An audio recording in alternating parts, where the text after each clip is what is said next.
The timer's on. Yeah, Yeah. I can set it for Peter, 3 minutes. I'll we set it are for live 4 now. minutes.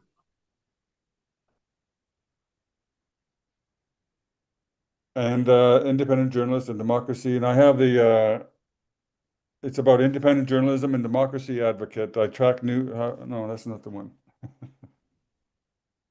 Your mission statement. Hey guys, we are live now. Uh, so here is Peter with us and IOD Nations as Draco. So from now on, Peter is going to take over and then we will move forward with the show. Great. So I'm just going to introduce myself. My name is Peter. I live in Canada, Montreal, and you're probably wondering how I got to this place. What's a Canadian doing here?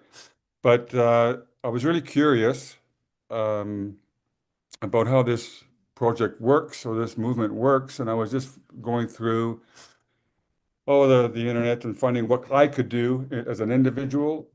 And I found out, I can't really do anything as an individual, but I can do something if I'm with a group of like-minded, democracy-driven people.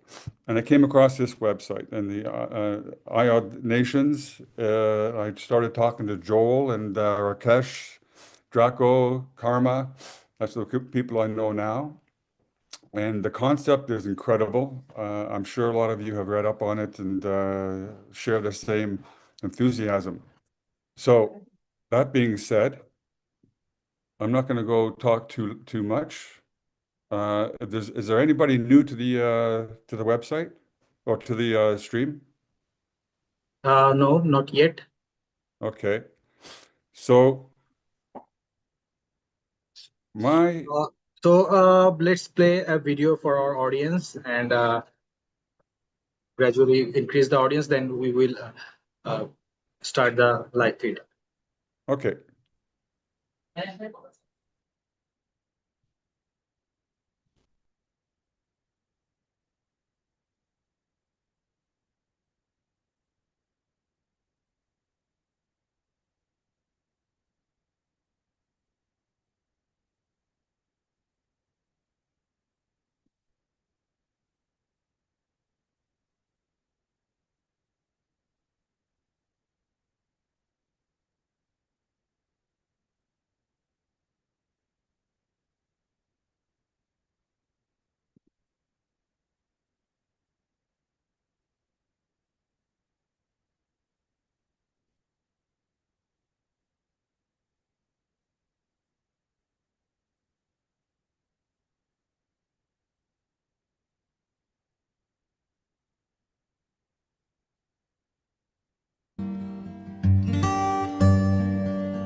Rakesh?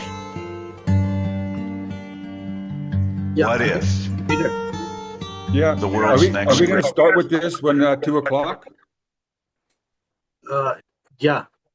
Okay. Okay. So this is what I'm going to introduce, right? Yeah, we are already live, Peter. Oh, I'm sorry. I'm sorry. I thought we started at 2 o'clock, but okay. We are a bit early, so no worries. People will be here within a few minutes. So Okay. let's enjoy the shine on video. Right on. democracies and nations will not be visible on a map? What if they cannot be attacked by a military or even bombed? To Ukrainians, Americans, and to the world's pro-democracy citizens, we say, in this crazy world where democracy is under attack, we propose a new way to avoid or stop these types of attacks with virtual, online, democratic nations. I recently lost a dear friend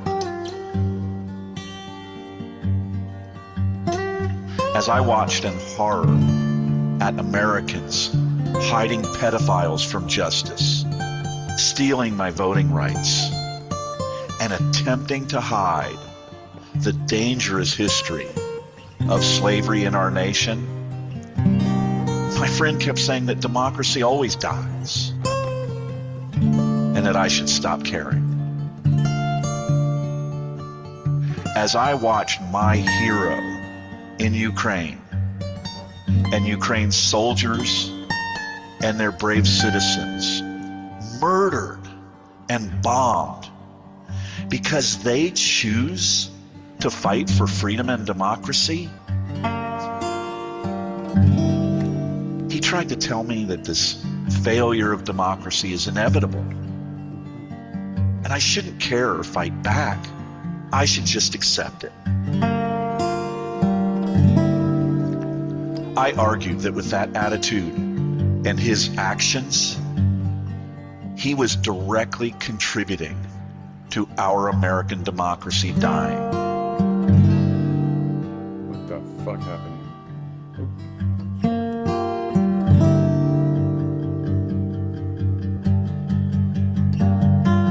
Like many of you, at this point, our friendship seems to have died as well. Then one day, while I was despondent about these deplorable deaths, I had an epiphany. He was right. Democracy does always die. But the epiphany was the most important fact.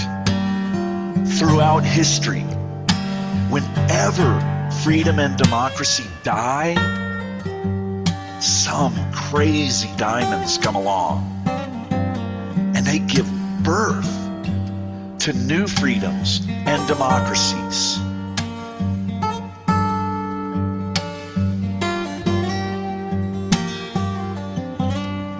These deaths are not the end. They are the fertilizer, the inspiration, and the events that always lead or have always led to the rebirth of bigger, bolder, better versions of freedom and democracy across the world. That epiphany is when I realized that this is not a moment to be despondent. We live at a moment in history to be embraced and welcomed. Some of you listening to this, you are going to be the crazy diamonds that imagine, implement, and radically improve and expand the next births of freedom and democracy all across the world. John F. Kennedy reminded us of this during his famous speech when he commented on the two Chinese characters that represent the word crisis. One character represents danger. And yes, we must be wary of these dangers. But most important, the other character represents opportunity.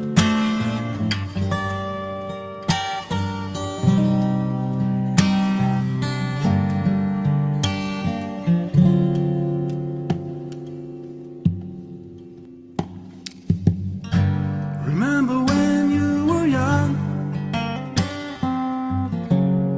you shone like the sun. Shine on, you crazy diamond. And now there's a look in your eyes, like black holes in the sky. Shine on, you crazy diamond.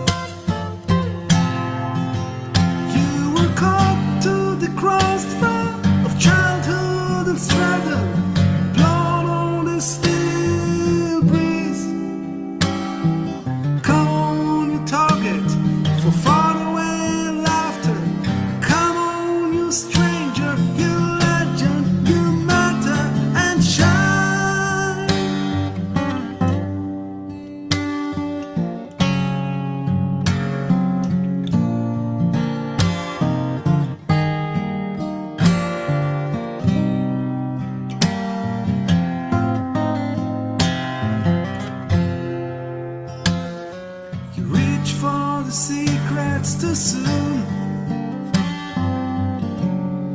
You cry for the moon. Shine on, you crazy diamonds. Threatened by shadows and night, exposing the light. Shine on, you crazy diamonds. Well, you wore out your welcome, a friend on precision, born on the steel breeze. Come on, you raver, you seer of visions. Come on, you painter, you viper, you prisoner, and shine.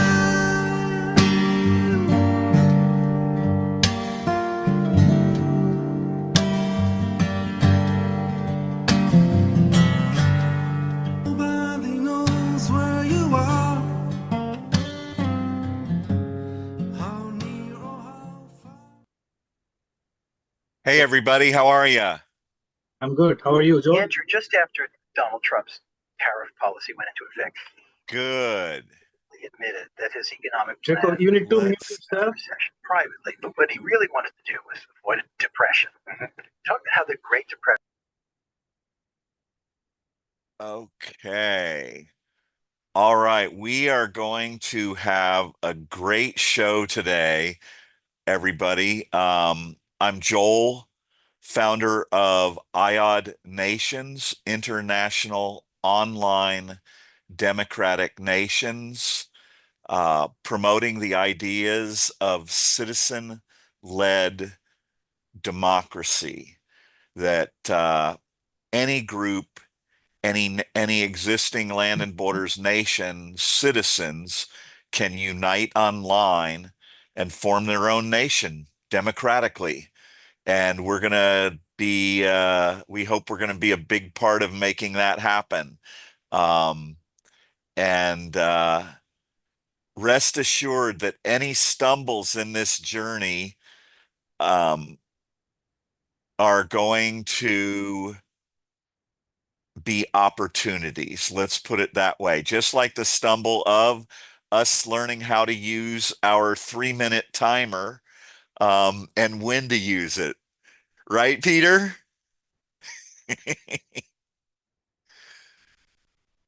Let me go in. I'm not hearing you. Are you on mute? Yes. Joe, how Okay, you so doing, it's not Joel? me. It's you. I'm doing great, man. How are you? Thanks for being I'm here. doing good. I'm doing good. It's another day in paradise here. It's warm. It's beautiful. Well, wait. What's warm where you are? So for you guys who don't know, Peter's in Canada. I'm in California. Oh, So what's that's right. warm in Canada? So tell me We're that, Peter. well from 3 degrees to 21 degrees today. Celsius. Celsius. Yeah. Okay. So let's see. Let's see what our high is going to be today. Um, da. Oh, so we're having a cloudy day today. We will have a high of 65. Oh, so we're about the same. 65, Yeah. 68. Yeah, 20 degrees, Okay. 19 degrees. Yeah, same thing. All right. Well, so for you guys who don't know, Peter is going to um, start his journey as a moderator. He's volunteered to come in and help us with the shows. If you've been here before, we typically come online and chat a little bit and try to play some content or something for you as people begin to roll in. Um, Today, I'm going to sort of, I won't say take a different approach, but evolve our approach. And one of the things you're going to see if you're a fan, you've probably seen before, I'm a fan of Simon Sinek. Um, and I over the weekend I caught an interview of him with Trevor Noah, the Daily Show comedian. Trevor's from South Africa, and the two of them have met, and they've started talking, and they did this talk that they had. And so we're going to share part of that, and I'm going to try and wrap that in and tie it to online citizen-led democracy. And I think it'll have some really great insights. But as you know, we typically wait for a little bit for people to start rolling into the shows. I see M. Hope is here. Jennifer Wells. I don't have the earlier people who came in. Thank you guys for coming back again. Ms. Hughes, I may have seen you before. We may have seen you here. If so, welcome back, and if not, welcome. We hope to entertain, inspire, and open some eyes to things.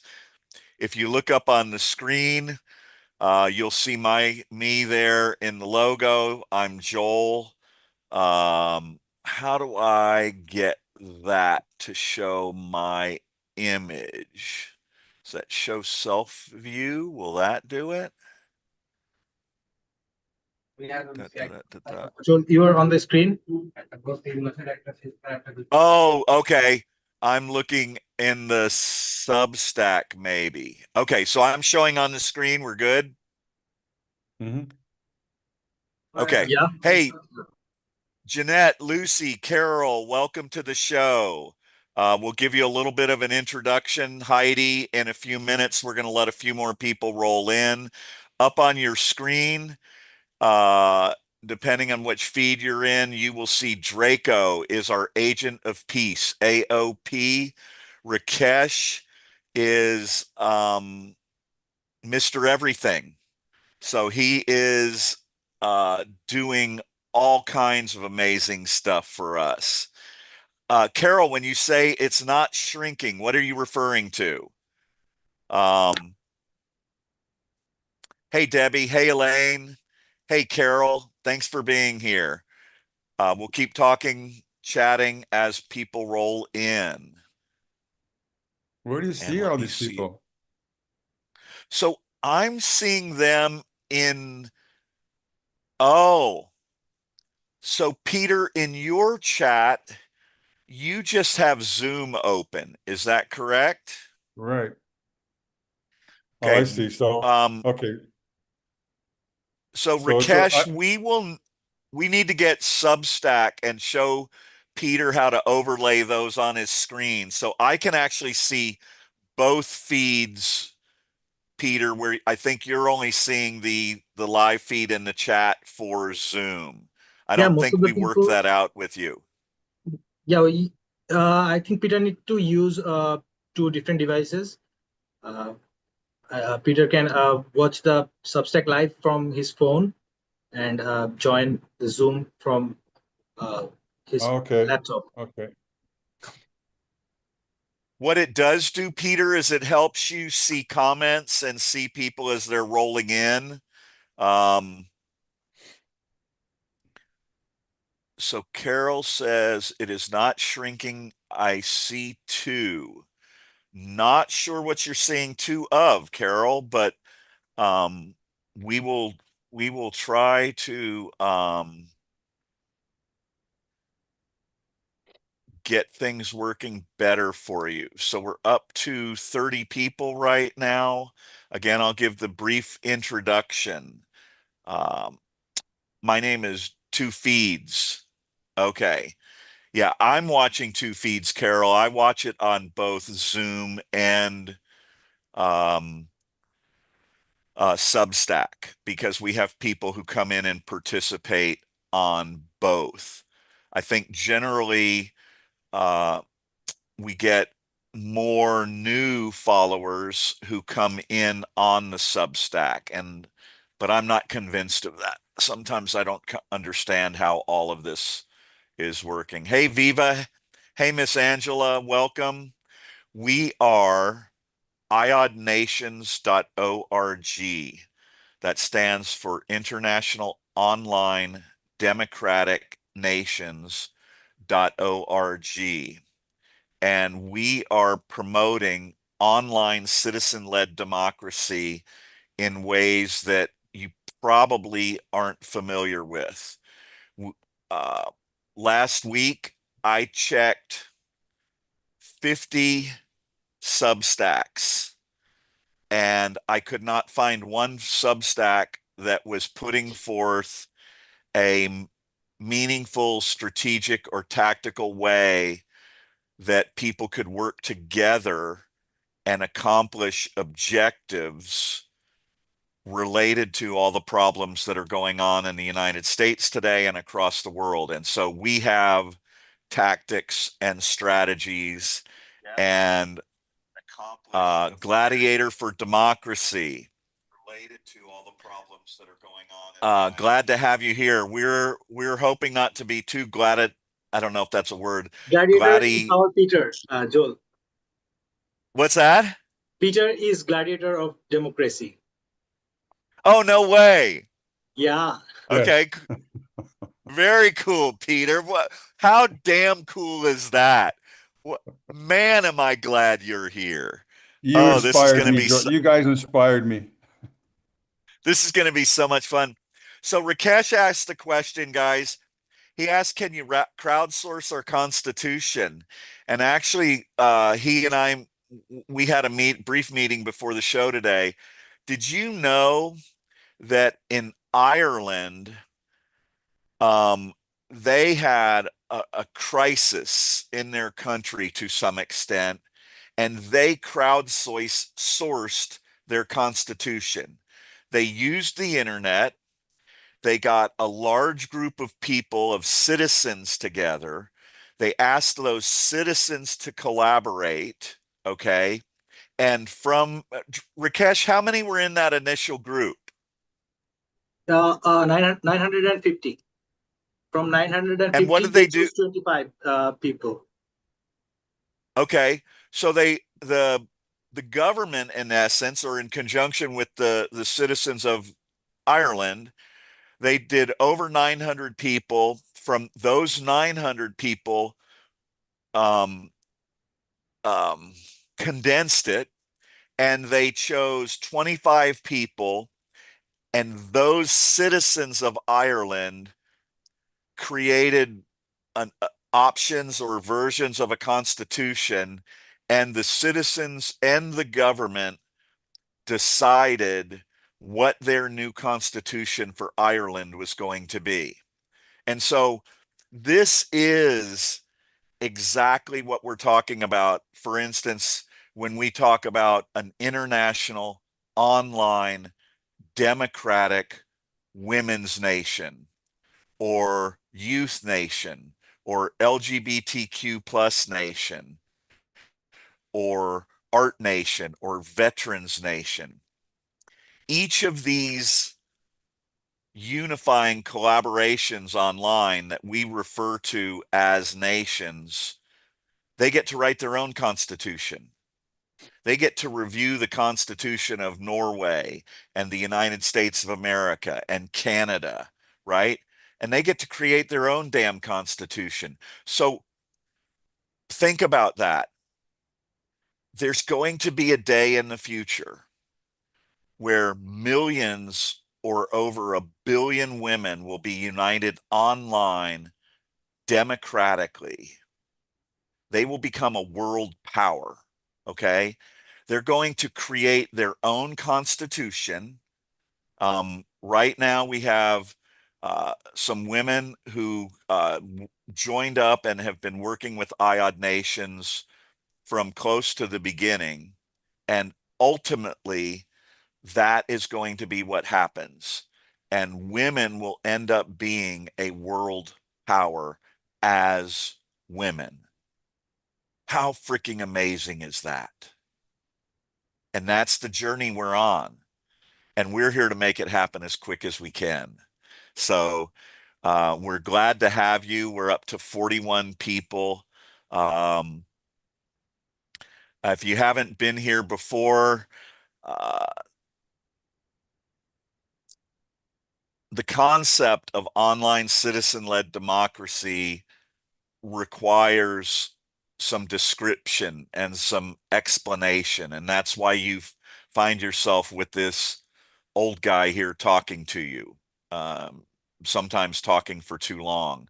But it really is important for you to come in and understand what we mean when we say online citizen-led democracy. So, hey, Draco, did you get my message about the two times of the video clip that I'm going to want? Or do you feel like you'll have those ready and be able to share them with everybody when I ask for them? I have that video ready, but I didn't get the time frame. Let me check. I Okay, put it gotcha. in our Yep, chat. gotcha. I need 5 minutes. Yeah, no worries. I'm not going to ask for it for a little bit, but if you can get that prepped. While we're waiting, before we bring everybody in, would you mind bringing up the Matrix video and let's play that for people? See if we can get to 50 people before I launch into the meat of the show. So this is a fun little video that we made. Along if you haven't met Ashfaq, he's not, I don't think he's here today, but Ashfaq talked to me about this idea that online citizen-led democracy, he was telling me I should watch the Matrix video because I've never watched Matrix, and I watched it and I called him up and I said, online citizen-led democracy is like a new Matrix.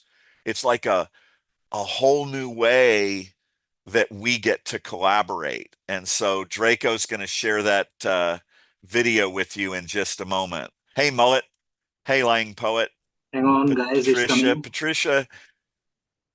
Yep, no worries. We're glad to have you here. We're rolling up. We're going to play this video. Dr. Jesnel, do I need to check my email right now? Is there something important in there for the show?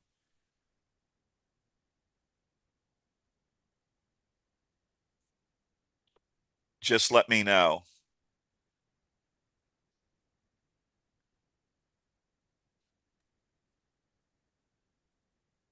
Okay. I try not to have too many moments of silence here. Here we go. This is our construct. A planet of continents, of land and borders. At least, that's what previous generations believe. This is our real construct. The trad world is now subservient to our virtual world. Welcome to the real world, Neo. A brave new international online democratic world. Buckle your seatbelt, Dorothy, because Elon is about to go bye-bye. So, we do not access the internet. We filter their access to us. We are the internet. Holy shit, we can save Zelensky and Ukraine. When the world's youth and others unite online, freedom, democracy, and the world's pro-democracy citizens will now rule the world. All that must occur is for people to send an email to NATO. Those emails comprise their online citizenship. Could they save world democracy? Once united online, by the millions, we are the cure. So, international online democracy is the new construct.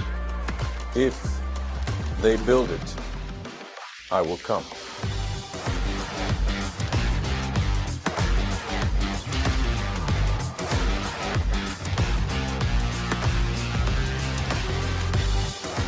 So you're here to save the world. No one has ever done anything like this. That's why it's going to work.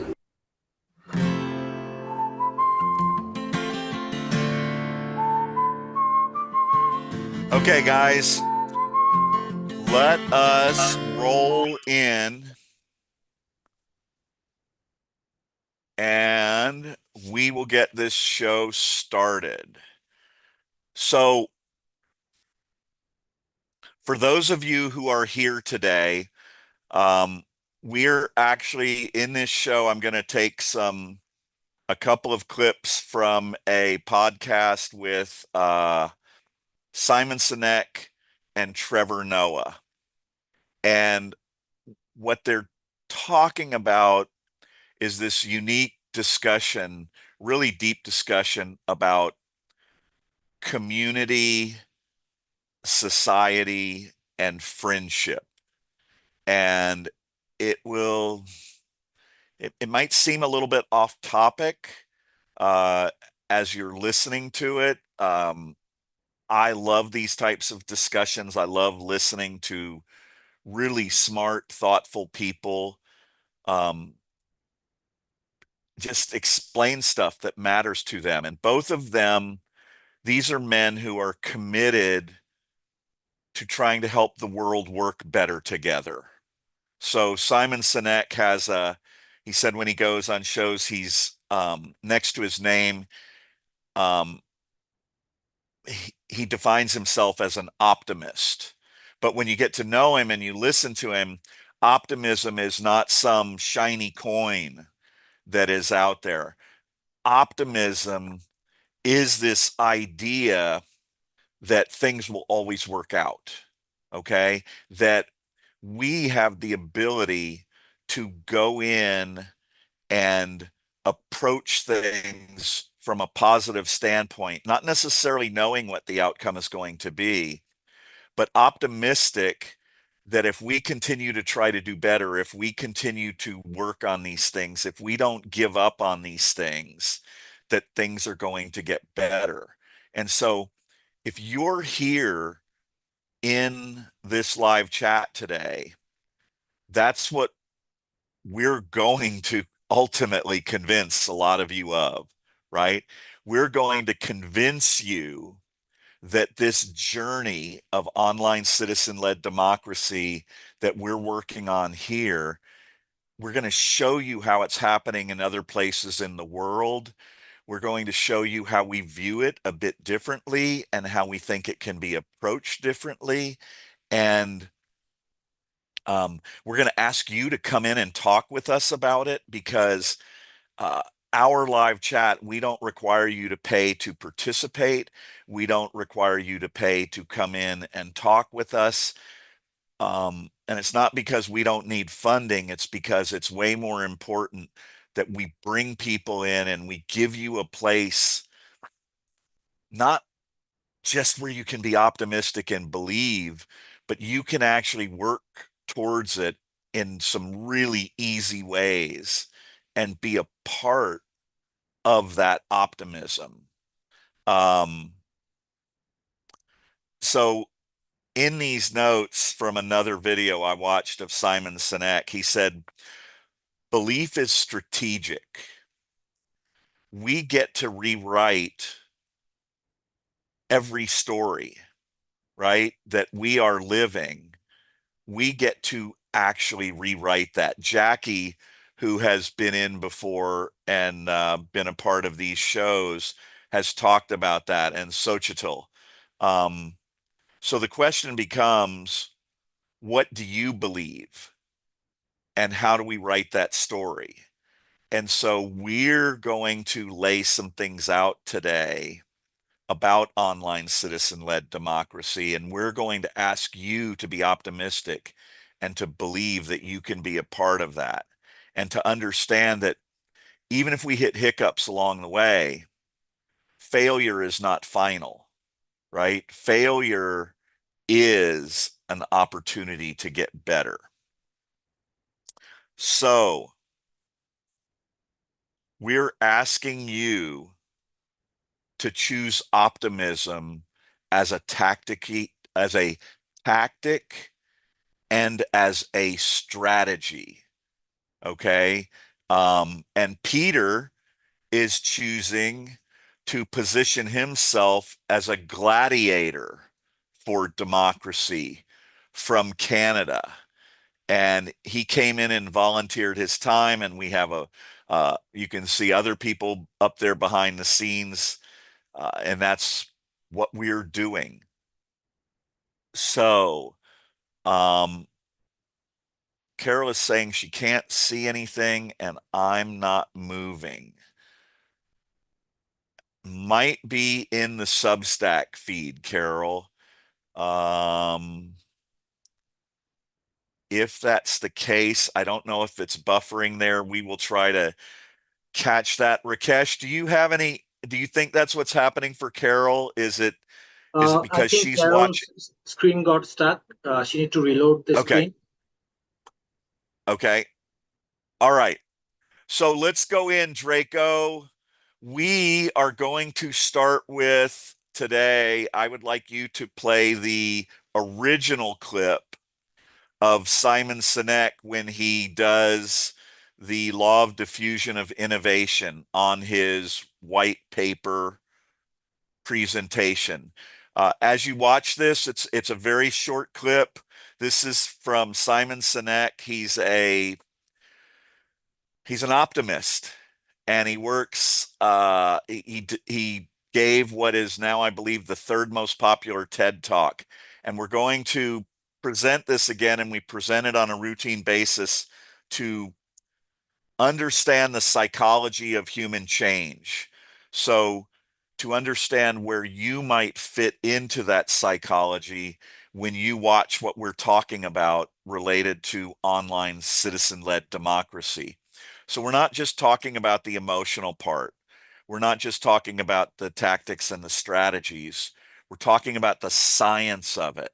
The science of human behavior, the science of human change, and how we can be optimistic about using that in the age of the internet to create these online citizen-led democracies.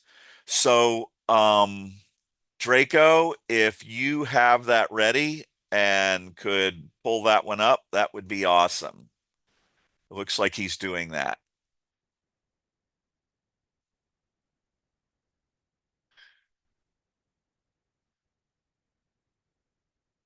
It should be here in just a moment. Something called the law of diffusion of innovation.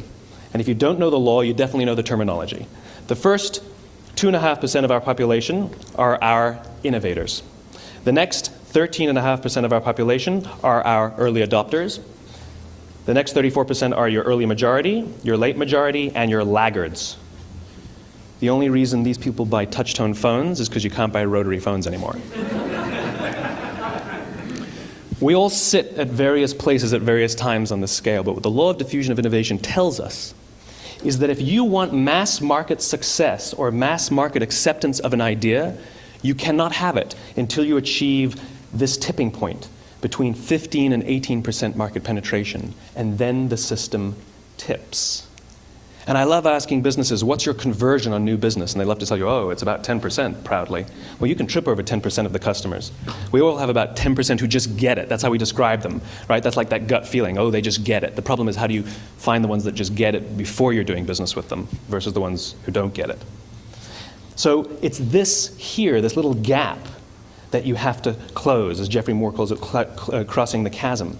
Because you see, the early majority will not try something until someone else has tried it first.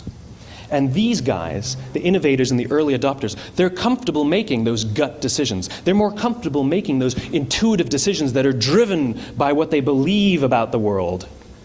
Go ahead and pause Not it, just what Draco, product is or available. stop it. So he's talking about products there, but he's talking about products from a standpoint of new ideas, of human change. How do human beings adapt to change? And this is called the law of diffusion of innovation because it's a law. This is the way that human beings as groups always change. And so the change that we're here for today is the change of strategically and tactically implementing democracy online all across the world. So, Rakesh, what you gave me a list. There are, I think you listed four new countries who are now pursuing online citizen-led democracy. Which countries were those? It was the Netherlands. Who else? Okay. Those are Ireland's, Netherlands. Let me check the list. Sorry, guys. Doing a No lot of worries. things together, so it's hard to remember. Okay. Yeah, Yeah. we're go ahead.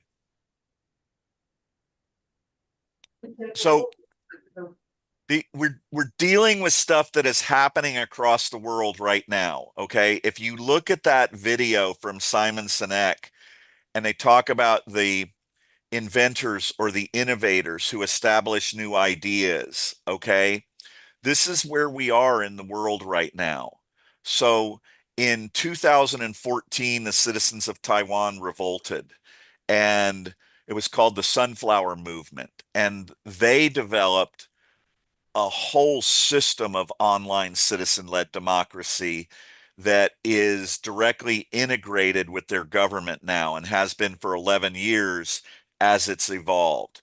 So thanks for being here, Dr. Jesnal. Hey, Um, Joel, we will reach out to you. What's that? the four countries are Iceland, Ireland, Netherlands, and Switzerland.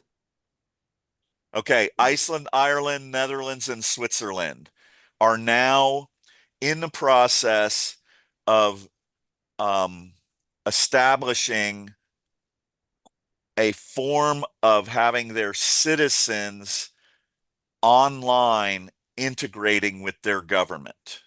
Okay. And so if you weren't here earlier, we found out just recently Ireland had already done this years ago. I think it was back in the early 2000s. They had the citizens of Ireland develop their new constitution. They put it out to the citizens to write the new constitution. And the citizens wrote that constitution. The citizens decided which version of that constitution they wanted. And in the 2000s, Ireland rewrote and re-implemented their constitution.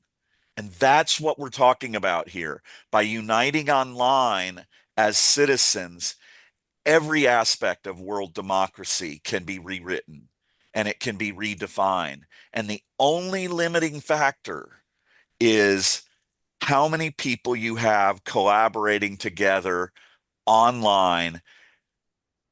The more people that you have working together, the more power and influence they're going to have. Okay. And so our message here is a message of optimism. Our message here is a message of why did you come here? And we believe that you're here to help us find ways to protect, promote, save, and improve freedom and democracy across the world by uniting online.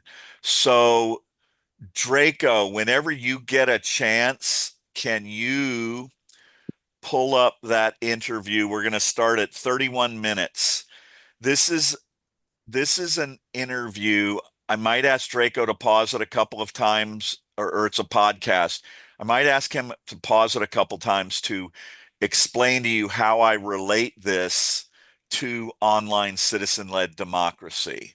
So, Draco, I'll look at the screen to see when that comes up. For everybody who's here, you are in a live feed for iodnations.org, international, online, citizen-led nations, international online democratic nations.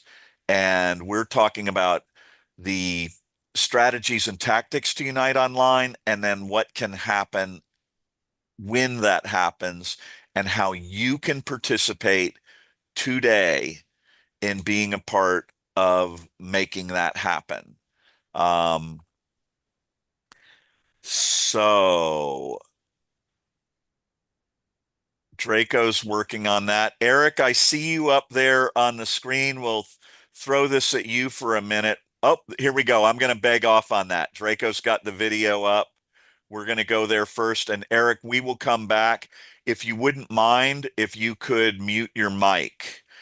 Anyone else here who would like to come into our live feed after the videos, we welcome you. So Draco, you're going to search for the 31-minute mark in this video, if you could.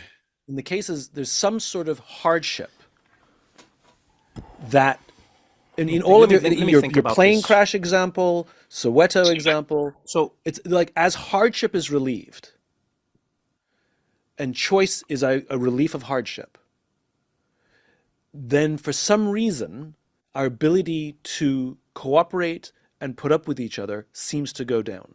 So I will agree with one part of it. I still come back to, I don't even think it's hardship. I think it's just the constraining factor. Here's why I say this. Let's say there is an island of mega rich people and they go hang out together and they're on this mega rich island and they do whatever they want to do, right? It's the mega rich. They're having a great time. If they are confined or constrained in some way, they will find the same thing, and they do find it temporarily. So if you've maybe been to them, I've visited them on occasion, but you get these places where people go to these like golf resorts and it's like, wow, what is this place? And in that place, I have found people have a different level of community, a different level of enjoyment, a different level of, it's like people buzzing around on golf carts and people meeting, and there's only the 4 restaurants and all you can do is choose from one of the 4. And so you just rotate. Yeah, we'll do the Spanish place on Monday, and then we always love doing the Italian place on Wednesdays, and I'll have the eggs again. Yeah. Because all of a sudden you're constrained. So there's this weird thing that happens. I even think about it for my life as I go, the great curse is going to be the choice. The great curse is going to be... Can you pause that, Draco? So what you're watching is much like Simon Sinek's previous video of the law of diffusion of innovation. They're talking about the problems that we have in society right now and how people are finding it hard to collaborate, and how wealth and the ability of people, of humans, to move to other places, and then they don't really talk about it here, but then you combine that with the internet and what it's done to society, right? It's isolated us more. And Trevor grew up in Soweto in South Africa, and earlier in this part of the show, he was talking about, you go to those communities, and even though they're poor, they they're all sitting on their front porches together. They're doing things together. Their kids are playing out in the streets and all of this. And they're exploring, why does that happen? Why do these, for instance, in this case, these impoverished communities, why are they better able to collaborate? Why are they better able to get along with each other? And what Trevor's saying is, it's not the fact that they're poor, or it's not the fact that they're wealthy, related to what Simon was talking about. It's this macro thing. It's this overriding thing, which is constraint. And that when you put a group of people together, whether life gives it constraints or whether they create constraints for themselves, those constraints actually bring us together. So go ahead and hit play, Draco. So how do you create artificial constraint for yourself to help yourself? Because I don't think it's about hardship at all. I think you can have a good time together. It's constraint. But if you cannot change the people or the situation, it changes your ability to appreciate or get along with the change or the situation. So there's a story about a shoe salesman in Los Angeles in the 1950s. I can't remember his name, but he was a very successful entrepreneur who owned a whole bunch of women's shoe stores. Yeah. And a journalist asked him, "What's your secret?" And he said, 2, not 3. And they're like, what do you mean? He goes, if a woman comes into my store, I'll bring her a pair of shoes. She'll try them on. And she'll say, could I see that pair, please? And I'll bring her a second pair of shoes. And she said, could I also see that pair, please? And he'll say, which one would you like me to take away? Oh, Because what he found wow. is when they had a choice of 3, they bought none. And when they had a choice of 2, they bought 1. Ah, I love that. Right? 2, not 3. And too much choice is overwhelming. Oh but the man, constraint, I need to apply that to my life. You see, that's brilliant. I love it when people find the nexus of how you're supposed to do it. Because I understood it as a concept, but it's a nice way to think about it for anything, really. Yeah. And so what I've started doing in my life. Can you pause that, Draco?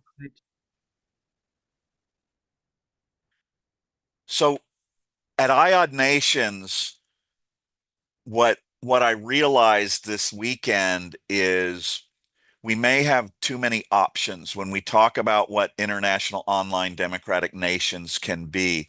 It's not that there's too many options of different nations per se. Really haven't figured it out. And I'm hoping that some of you may come in and talk to us. I'm sure Peter and I'll, any of us will get into a discussion about this. But it becomes, this is the question, right? We all have these things that are important to us, and we kind of understand that freedom and democracy are at the root of these, right? Whether it's climate, whether it's women's rights, whether it's elections, whether it's war, whether it's peace, whether it's LGBTQ rights or women's rights or whatever it is, right? We know that freedom and democracy improves all of those situations. And so the constraint that we're applying when we talk about these online nations is the constraint of being pro freedom and democracy. Because no matter what your issue is, if it's food shortages, if it's trade agreements, if it's broken laws, if it's you know, national identity, whatever it is, when we're free and when it's based upon freedom and democracy, it's always greatly improved. And that's the constraint. We're asking you to come here to unite with each other online under the constraint of being pro freedom and democracy. Because if that's our primary constraint, if that's what binds us together, right? We can be conservative, we can be religious, we can be atheist, right? We can be rural, we can be metro. But if we make our constraint, the reason that we're here, the umbrella that we're all under, freedom and democracy, then we can find the choices and we can find the grace to work with each other and better achieve these things. And that's why we're here. Go ahead and hit play, Draco. I've added constraint, right? And I didn't even realize it until we're talking right now, which is like I've got all these options on the table. Pick, I mean, it doesn't matter what it is. Yeah, right? no, I know what you mean. And what I'll start doing is I'll start pairing them off. I'll be like, okay, between these two, okay, get rid of that one. Okay, between these two, okay, get rid of that one. Between these two, and the choices become really easy. And then I get to the final two, I'm like, oh, it's obvious, it's that one.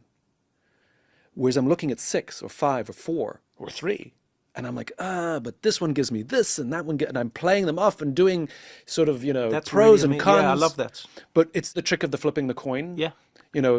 I don't know, should I do this or that? And you like flip a coin. Yeah, and you accept fate's decision. Well, the question is, do you want to flip again? It's whether you're satisfied with the coin flip or not. And it works every time. When people are stuck between a choice and you force them to flip a coin, you say the coin decides. And if they're happy with what the coin decides, they go with it. And if they're unhappy, then obviously go with the other one. Yes.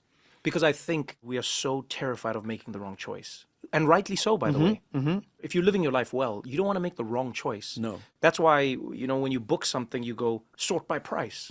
Because you're like, okay, I'll make it a price choice because the world has told me that price is the most important. Okay, you can end that there, Draco. Where's the fence for the speed limit? And when you have a chance, if you can go to 4150 in this video and pick it up there. So Rakesh just wrote in our comments, the nation state was invented to organize power on land. But power and democracy no longer lives on land. We live with this virtual world. And we're going to show you a video about that, right? But the premise of everything is this. If a business no longer requires brick and mortar, then a nation no longer requires land and borders. So we want to get lots of people talking about online citizen-led democracy. And we know from what Simon Sinek showed us in the law of diffusion of innovation, we know based upon the law of diffusion of innovation that these new kinds of ideas need innovators and inventor types to move those forward, or we think we know that that needs to happen first. But what we actually contend is that all of us who are here today could unite online, right? It's kind of the field of dreams. If we build it, they will come.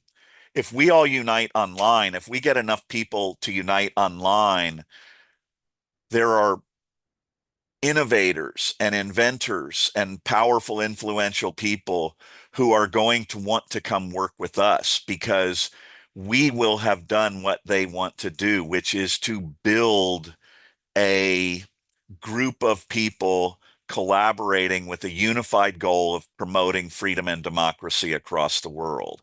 And so one of the things that we're going to do with this video when we do the next clip, we're going to cut these out and we're going to ask you to come in and participate with us in sharing this show with these clips with Simon Sinek and with Trevor Noah, and hopefully getting them to be a part of supporting this. And if we can do that with Peter, the gladiator of democracy, that's all the more amazing because Simon Sinek is from Canada, right?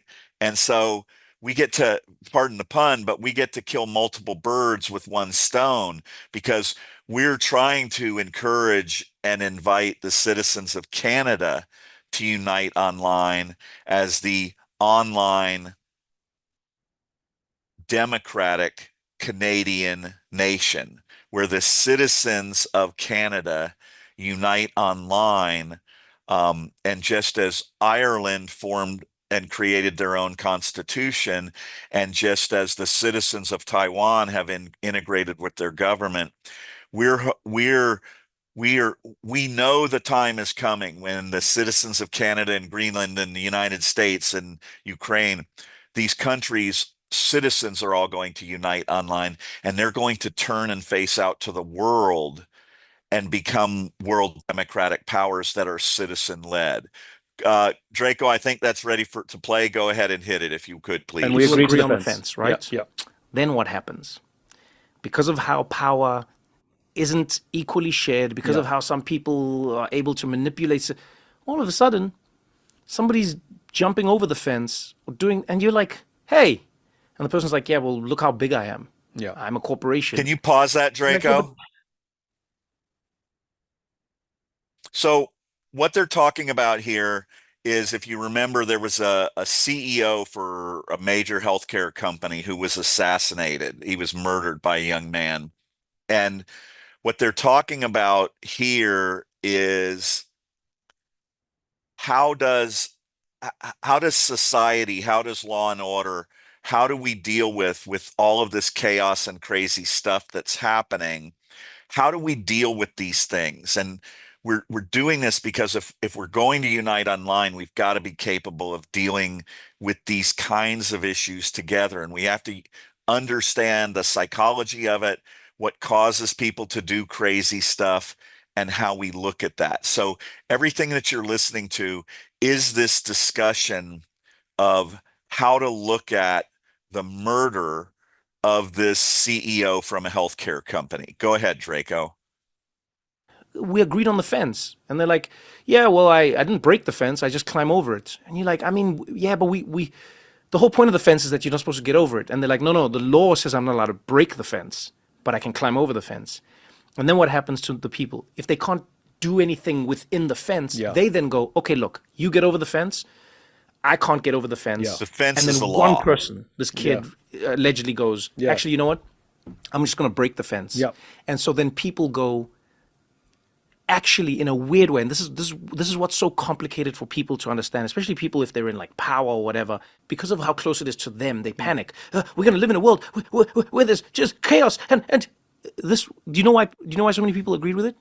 Because it wasn't chaos. I think that's what a lot of people are missing. And I'm not saying I'm for it, but I'm saying I understand. we miss it if we don't realize it wasn't chaos. Well, you and I are not. We're trying to understand. Yes, why people understand. Why people understand, Yes. and we're trying to understand why people are fine. Yes. Or at least able to rationalize it away. Yes. Because I go, they are in many ways going, if this had happened to anyone else or to anything else, we would then apply the rules and the But just like a legal system, how we respond to the situation will change depending on how the person I think responded. what people are missing is that he's not a father or a husband. He's a symbol.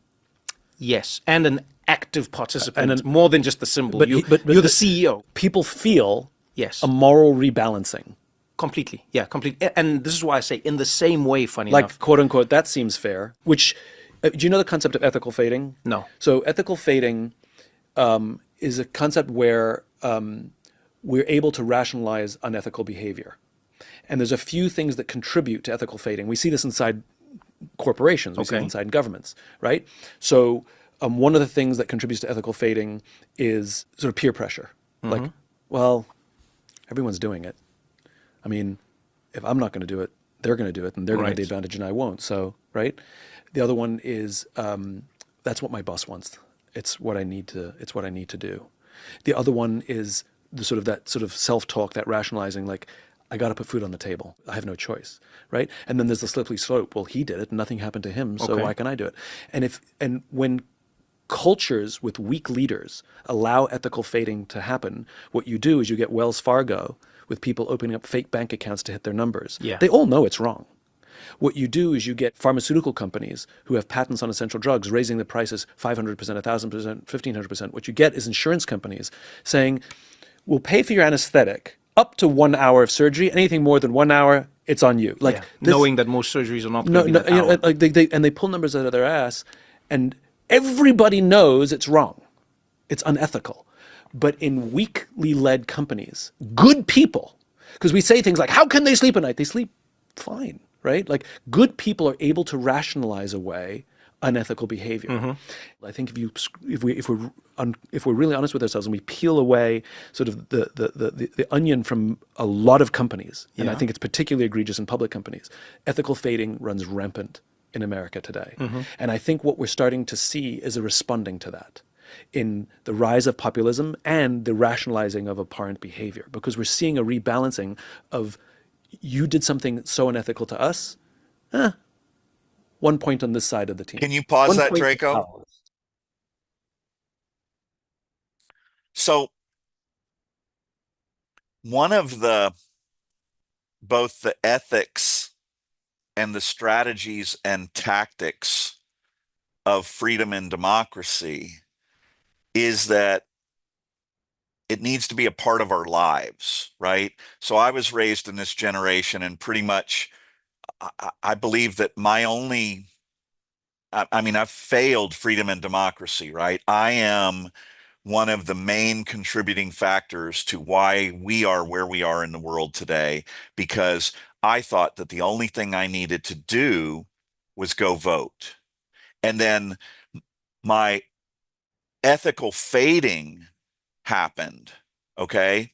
And my ethical fading was, yeah, I only get these two politicians and they're both shit, but I'm just going to vote for one of those, okay? And ethically, I didn't stand up for freedom and democracy. And this is why we are where we are. This is why we have so many shit politicians, right? And shit corporate leaders, is because we've faded ethically. We buy their products even though we know that the company is bad for the world, right? We just go and vote even though we know we should be doing more than voting. And if you're here, you're asking, why is this happening? Why can't we do better? And that's the reason why you're here. We're here to show you that there's a way to do better. And that way is this simple. All you have to do is tap your screen or click your mouse and unite with thousands or hundreds of thousands or millions or a billion people across the world under the constraint of being pro-democracy. And when we do that, which no human beings have ever been able to do this before, right? We've never had the ability to unite all across the world at the tap of a screen or a click of a mouse. And if we do that and we operate in that constraint, we find ways to collaborate and become really powerful. And we find ways to prevent what you're about to hear Trevor Noah describe. So take a moment and listen to this, and then we're going to come back in and talk about international online citizen-led democracy. Go ahead and hit play, Draco. Right. And the question that we have to ask as a society is, yes, he'll go to jail and justice will be done because he went outside the fence. But we have to address the shooter of the healthcare CEO. That I understand it. If we don't, all the fears the executives have will all come true unless we actually address the, but I understand it. But who's going to do that? I would also argue this, though. And maybe I'll start by asking you this. This is a very deep conversation. That you said you don't like small talk. But people, but I put when we promote the podcast, we've got a picture of Trevor Noah, and we'll put a little clip, and people are like, I'm going to listen to this one. It's going to be so funny. I mean, we can still make jokes. So here's the question I have for you. Do you think that this alleged shooter, do you think that was an ethical fading? No, I think the ethical fading happens on the side of the insurance companies. Okay, so you don't think it's of the people who even go yes, we're fine with this, or yes, we're pro that's this, actually interesting. It's on both sides because we are rationalizing. We're okay. So the ethical fading is, I mean, so I'm asking. I don't know. I'm thinking. I'm not 100% sure of the answer. So because the definition is our ability to do unethical things, make decisions outside of our ethical frameworks, rationalizing that they're okay. Right. And so I guess yes. So you see, that's where I don't think so. But ethical fading affects populations. Does it affect individuals? So this is what I mean. I think there's definitely ethical fading at the insurance companies. We know that we agree on. The question is an ethical fading on his side? So this is what I've been wrestling with. No, I know. You know why? No. Okay, go. Because he knew what he was doing. He knew what he was doing was illegal. He knew what he was... Okay, yes. He had an awareness yes. that what he's about to do is illegal, which is why he took all the steps to hide himself. Whereas in the companies, there's literally no, everything's fine, everything's fine. But they know. I argue... So deep they know. I don't even think deep. I think shallow they know. Okay, here's why. Here's what I think it is. Let's stick on the healthcare industry because this is really where most people I think have a loathing, where what's brought people together.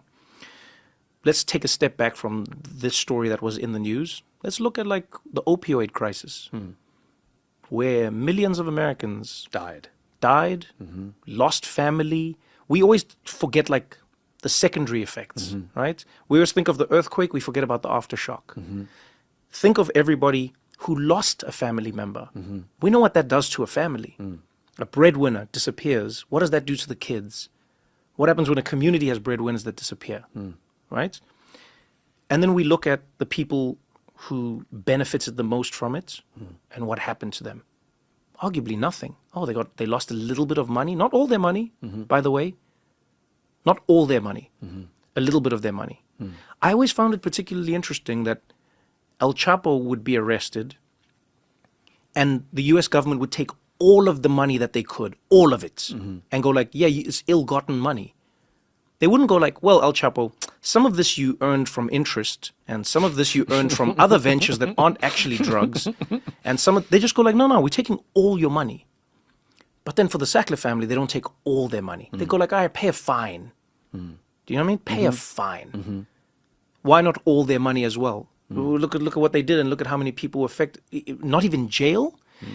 And so, what starts to happen then, I think, and this is what I think we have to grapple with as a society, is beyond like this is what I always try and talk to people in power about, is I go, it is easy when you are close to power to assume that the actions of the powerless are devoid of morality because you have the levers of power, and so power responds to you accordingly, right?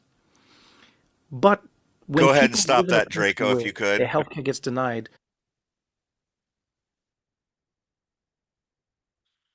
So,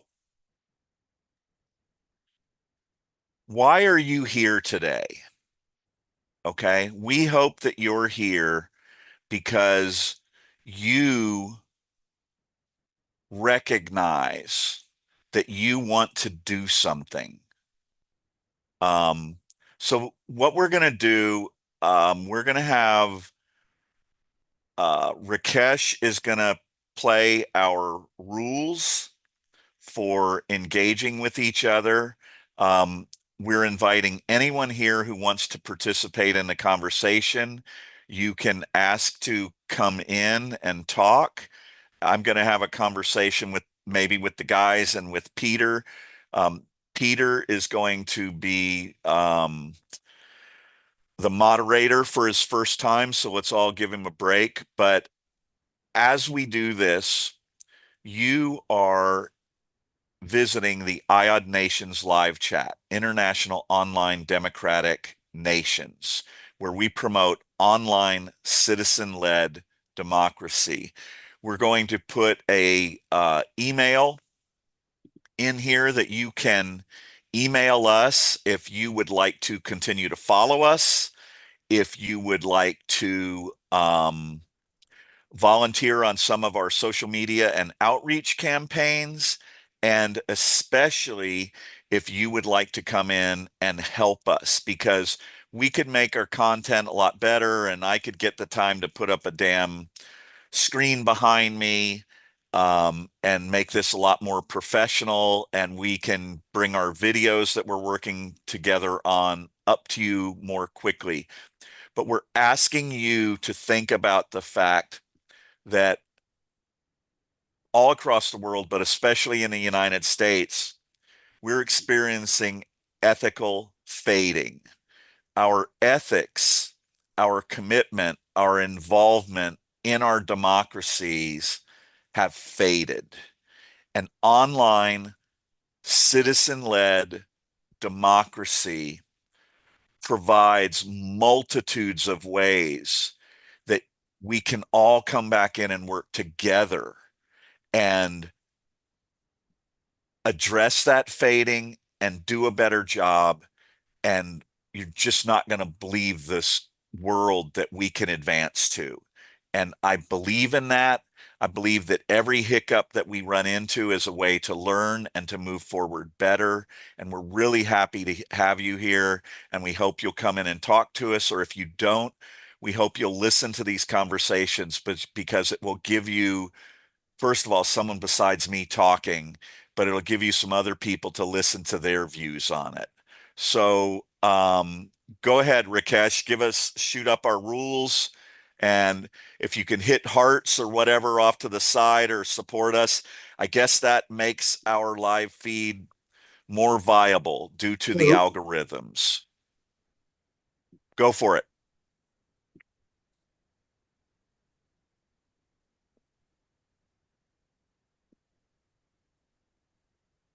Okay, hang on, guys. No worries.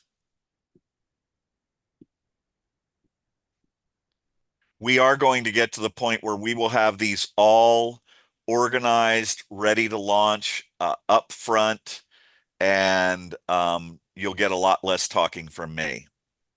We're working at it.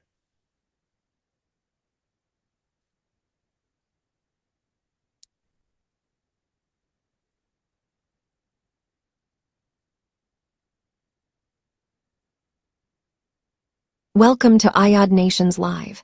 Before we get started, here are a few ground rules that keep this space safe, respectful, and powerful for everyone. Number 1, respect every participant. No exceptions. Number 2, raise your hand in Zoom before speaking. Wait for the host to call on you. Number 3, mute yourself when you are not speaking. Number 4, one person speaks at a time. No interrupting. Number 5, stay on topic. Keep it relevant. Number 6, no hate speech. No harmful language, 0 tolerance. Number 7, hosts have final authority. If they step in, that decision is final.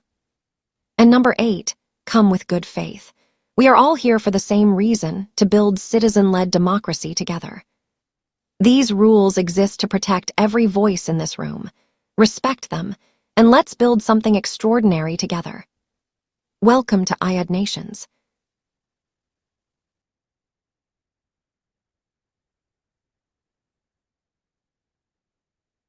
Okay, guys. So everyone if anyone would like to come in and speak, you're invited to say that. We're going to go into that portion of the show that we share with anybody who wants to come in. IOD stands, so you're saying underneath the title. Joe, thank you. It is one of the things we need to put everywhere. IOD stands for International Online Democracy. Or if you look at it with IOD Nations, it stands for International Online Democratic Nations. And we contend that if a business no longer requires brick and mortar, then a nation no longer requires land and borders. So we're going to start off with Peter. Peter, what did you think of that interview with Simon and Trevor?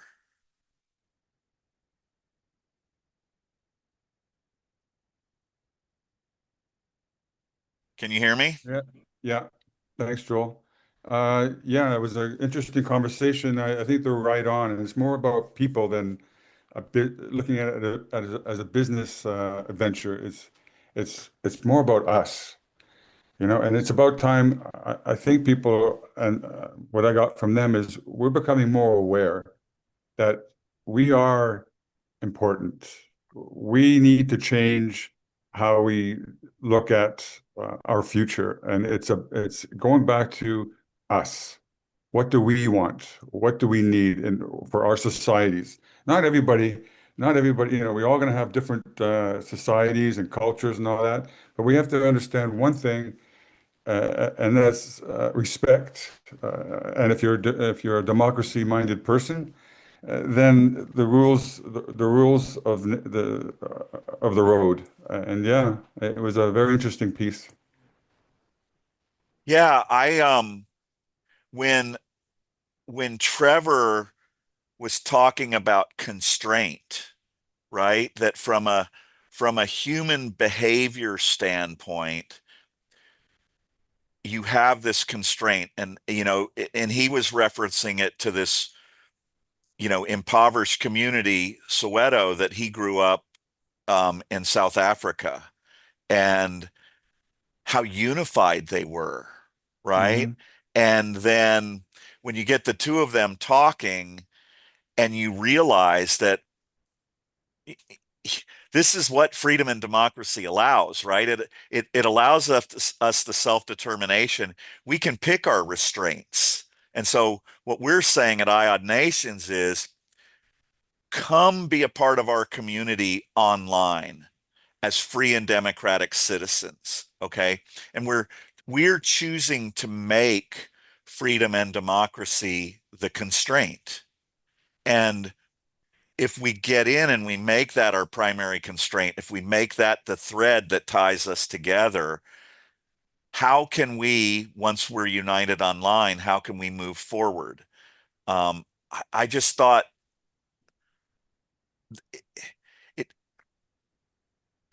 it, the other constraint is, let's look at the constraint. So the constraint there is a positive, right? In that, in a way, it's this limiting factor, I think, is the way they looked at it. But what happens, they're talking about it. We can create these constraints in a positive way.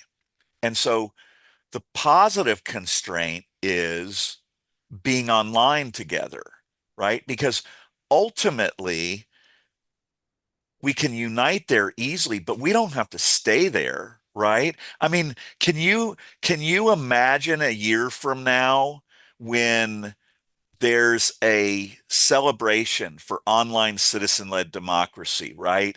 And you and I, because of this relationship that we've built here, right? Because of what happened online, we could have a national or an international event and pro-democracy competition or whatever, and it could pull us together there, right? The constraint of being online is just a part of a constraint.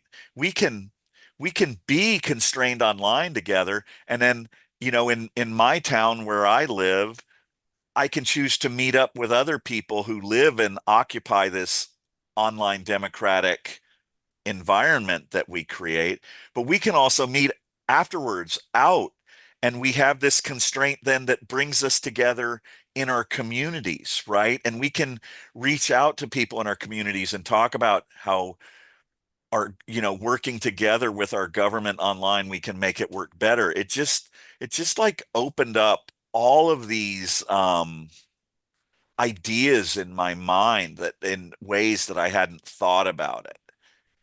You know, I think the Matrix is a perfect metaphor for this movement, because I tell you what, the first time I saw the Matrix, my conception or my perception of that was great graphics, great story, and that was it. I said that it was humongous, it was beautiful.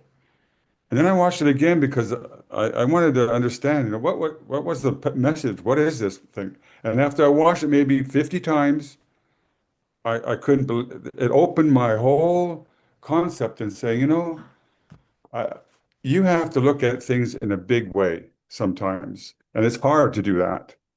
But when you get it and when you see it, then you say, imagine. And it's all about that now because they had the tools to do those graphic uh, uh, shots. I don't, new tools, new ways of doing things, and that's when I came across this ideations.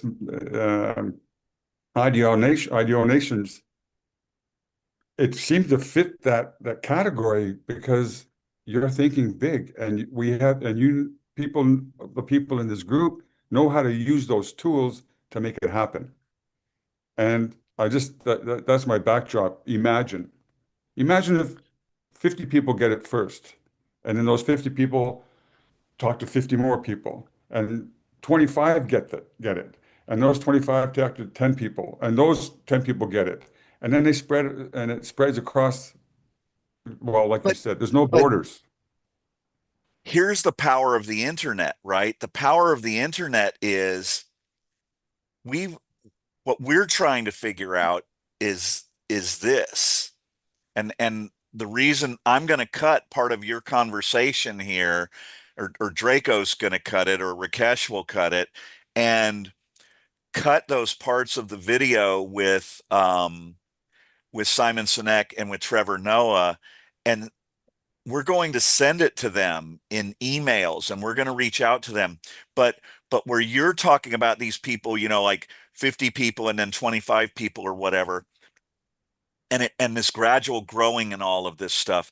But imagine this is the power of the internet, right? This is even starting small. Now, imagine if we can get um, 50 of the people. We've had over 200 people say they want to be a part of this and work with us on this, and they've volunteered, but we haven't really gotten as structured and organized as we want to. But imagine this. Imagine if we can get 25 of those people or 50 of those people to send these emails to Trevor Noah and to Simon Sinek. And Mhm. imagine if one of them goes, holy shit, just like you saw that light bulb moment when the constraints went off. How many times did you say you watched The Matrix? Oh, at least 50. It's my favorite movie. See, Draco and I had a conversation about 6 months. I've got you, Rakesh. I'm going to bring you in just a minute. Draco and I had a conversation about 6 months ago, and he told me he's been working on this project with me. For those of you here who don't know, I've been trying to get this message out for over 10 years. And Draco looked at me and he said, Joel, it took me 2 years before I actually figured out what you're talking about, right? Now, it took you how long to watch The Matrix before you got this underlying message? And the underlying message is, without having even watched the movie, The Matrix is this alternative reality, right?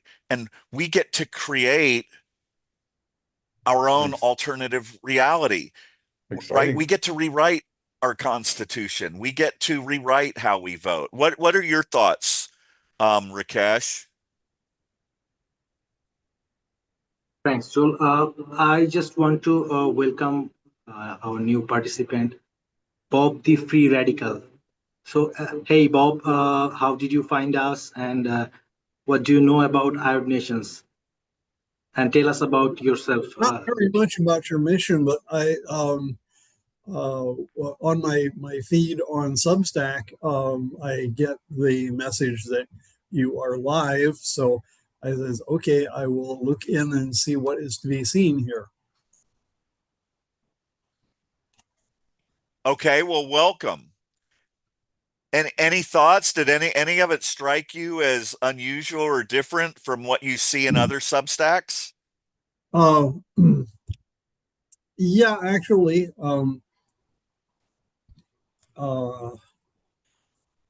there's a lot of stuff that is going to require critical mass of people to actually do. If your group remains small, it's not going to get traction. What's necessary, and I've gone to places where I've just run around and rode public transportation and gotten into random conversations with people, and a lot of people say, "No, I don't do politics. Go away. Don't talk to me." And okay, what we get is a vast number of people that don't want to be involved, and that's really sad. So I don't know. Can we achieve critical mass of people who are going to do something? Well, can I step in? So absolutely. So actually, before you do, Peter, I kind of want to bring you in as the moderator. So we're going to raise our hands and let before you that, moderate that. I don't know how many members or how many people are on there, because I can only see 1, 2, 3, 4, 5, 6 people online. That's all that are here. Okay, then we're good. We're good. That's all that are here that are engaging with us right now. Anyone who wants to can reach out to the guys. We would love to get other people involved in this discussion. And we would love to have you email us so that we can reach out to you. So go ahead, Peter, tell us what you were thinking. So welcome, Bob. It's a pleasure to have you on board. Well, at least listen to the conversation. And you know, the thing about any movement is a positive start. And do I believe it can happen? I believe. I believe it can happen. What reinforces my belief is I'm from Canada. And when all this garbage started happening about tariffs and all that, that was one thing. But when they started talking about annexing and taking over military and all this, and criticizing our government, it's amazing when people understood what was happening, how we all, and this is from a grassroots. There was no somebody organizing it. It was just word of mouth. And Canada had actually got together miraculously and stopped shopping for produce and foods that come from the United States, and stopped going. And I don't know if you get the news down there, but that backs my story up. The amount of of hardships, and that's not what we wanted to do. But we just wanted to send a message, the cost of that. So I think people are at this time of our life they're ready for this, and it always takes at the right moments to initiate something, and I think this is the right moment to do that. What do you think, Bob? Mm. Mm. Mm.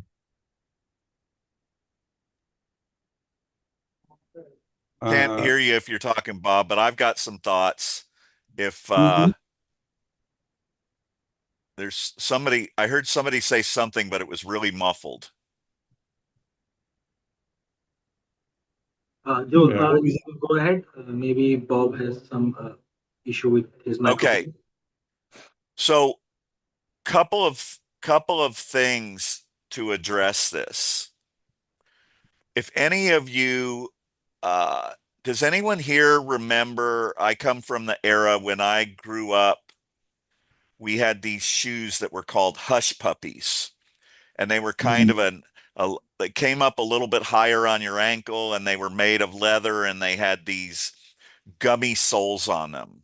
And Malcolm Gladwell wrote a book that was called Tipping Point. And in his book, the first example of what a tipping point was the story of Hush Puppies. And Hush Puppies was a small shoe company, and they were making these shoes, and they weren't really selling that well, but they were doing enough to get by, and they were a viable business. And then, lo and behold, some hipsters in New York or the Bronx or something, they took it upon themselves that they started wearing hush puppies. And then some influencer of the time, right? Somebody who is a celebrity or whatever, saw these kids, these young hipsters wearing hush puppies.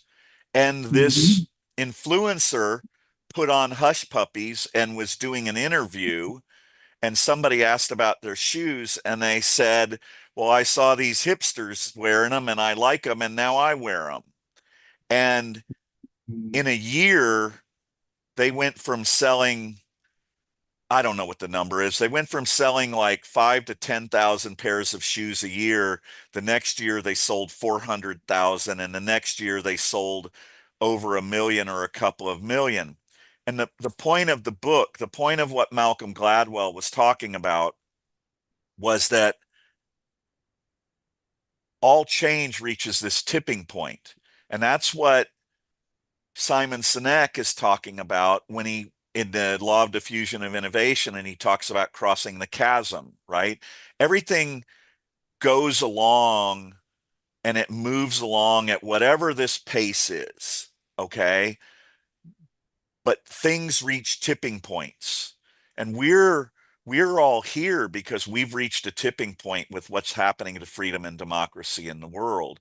And so I'm just here to tell you there are Taiwan, Ireland, Iceland, Netherlands, and one other country that are already working on these online citizen-led democracies, okay?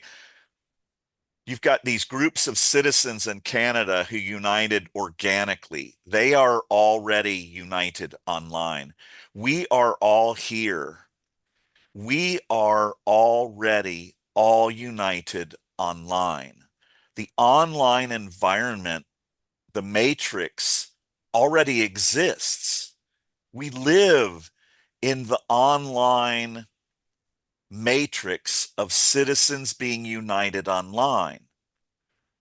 So we're not, and these other countries are all working on integrating this with their governments. So we're not proposing anything that's not already happening. All we're asking people to do, and we're asking you, we have 104 people in the chat right now, we're asking you to consider this phone like your vote. We're just asking you to go to IOD Nations and register there with us or reply to our emails. And let's be the next step towards the tipping point. And then come in and work with us. Work helping Peter put together some emails to send to Canadians. Work helping us with getting these videos and the things that we want out to Simon Sinek and out to Trevor Noah and out to people across the world. And let's hit the tipping point. I can't tell you if the tipping point's going to be tomorrow or wherever, but what I can tell you is citizens are uniting online democratically already. And ultimately there will be enough of them. And ultimately someone in that group is going to say, hey, I got a great idea. We're all united in our different countries. Why don't we all work together online for freedom and democracy? And we could do that right now. You guys can tap your screen, come join us, come work with us, come learn about us, and help us reach the tipping point.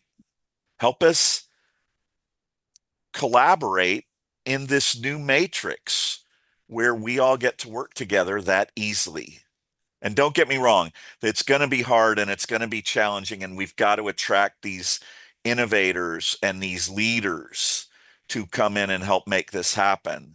But we don't have to approach it any other way than with optimism.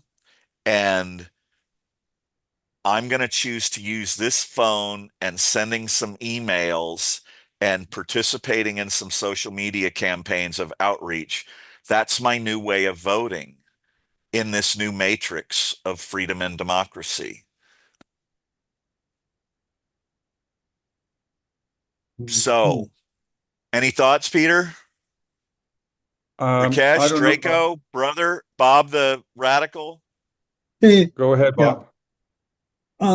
just wanted to mention though, the sort of wake up call moment for me was when the government chose to do a let's violate the Fourth Amendment at every airport in this land. And oh, we have to do that because we had a terrorist attack. And to say that our Constitution is so inconsequential that on some administrative decision from on high, wherever the freak that happens, have the let's go and violate the Fourth Amendment at every airport. And no, let's not do that. And I've been kvetching about this for 20 years, and nobody seems to want to listen. So it's there. So that's my 2 cents worth. Well, Bob, did you listen to the speech Prime Minister Carney gave at Davos, Switzerland? Did not hear that. No. Well, it was a powerful speech, and it was one of the topics was the grocery store owner who put a sign in the window, and every other grocery store put a sign in the window, and everything else was it was all they were all doing the same thing. They were talking the same talking points. But they knew deep in sound, and it worked. But they knew something was wrong deep into the woodwork. But until one shopkeeper took the sign down, and everybody else started following along. They took the sign down. They took this sign down. They took that sign down. And it won't. It doesn't. Nothing starts until something stops or is dismantled and a reset. And this movement is not a bunch of radicals or anarchists trying to change the world. It's nothing like not that way. It's about bringing millions of people together with a mindset that is based on democracy, rules of engagement. And I think people are ready for that, and a lot of people are going to take their signs down. Mhm. If anybody I wants to hope elaborate on you're that, right go on ahead. So I've got my hand up there, so I'm going to jump in. So Mhm. here's the hey Draco, do you have those two images that we show after the IOD Nations slideshow? Can you pull those back up again? Because this is the biggest. Draco and I are working on some videos right now that are going to be really good and really funny and really simple that will address what you're talking about, Bob. And it's the biggest challenge that we have communicating this is it's this real misconception about what we are talking about. And so just really quick, Bob, if you could tell me, what was that? Was it the adherence to the Constitution that has been happening so long? Is that what you were referring to as the thing you've been championing and can't really get people to buy into? Am I understanding that correctly? Well, yeah, because there are laws on the books that fundamentally affect as much as constitutional amendments, but they're not processed as amendments. They were simply cranked through the system with the Senate and the Congress approving them, the president signing it, which is circumventing the process. And that I think it's been a long running disrespect for the Constitution that has been. Okay. So let me, Draco, you let me know when you have that image, those two images ready to pop up. And I will address that, and I'll address the the biggest challenge that we have faced that we're getting closer to overcoming, but it's a part of what took Draco 2 years and what took Peter a while with the Matrix.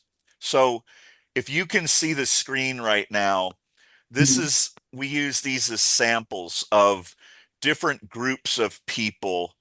Um, you could put your issue with adherence to the US Constitution, and you could put that over and replace Ukraine with that. Okay. And so that could be groups that are really worried about the US adherence to the Constitution. And so these groups are all reaching out to people like us. We get emails from, Indivisible or Champions of the Constitution or women's groups or whoever it is, right? And all of these groups, they all have their own little world, their own little environment, their own little politics, their own little economy, and they're reaching out. And so, for instance, if you look at the gal there with the flowers in her hair, or the couple, right? All these groups in Ukraine, they're trying to get someone to come in and join their different groups, okay? And they're all producing their own individual efforts and their own outreaches. Think of it, it's kind of like Substack, right? You can go in, you can find Substacks that are doing a way better job of attracting people than we are. All right. And they're all there just to attract people and to try and get them in there. Okay. And I'll come to you. I see your hand raised, but I'd like to show you the second part first because it may answer the question.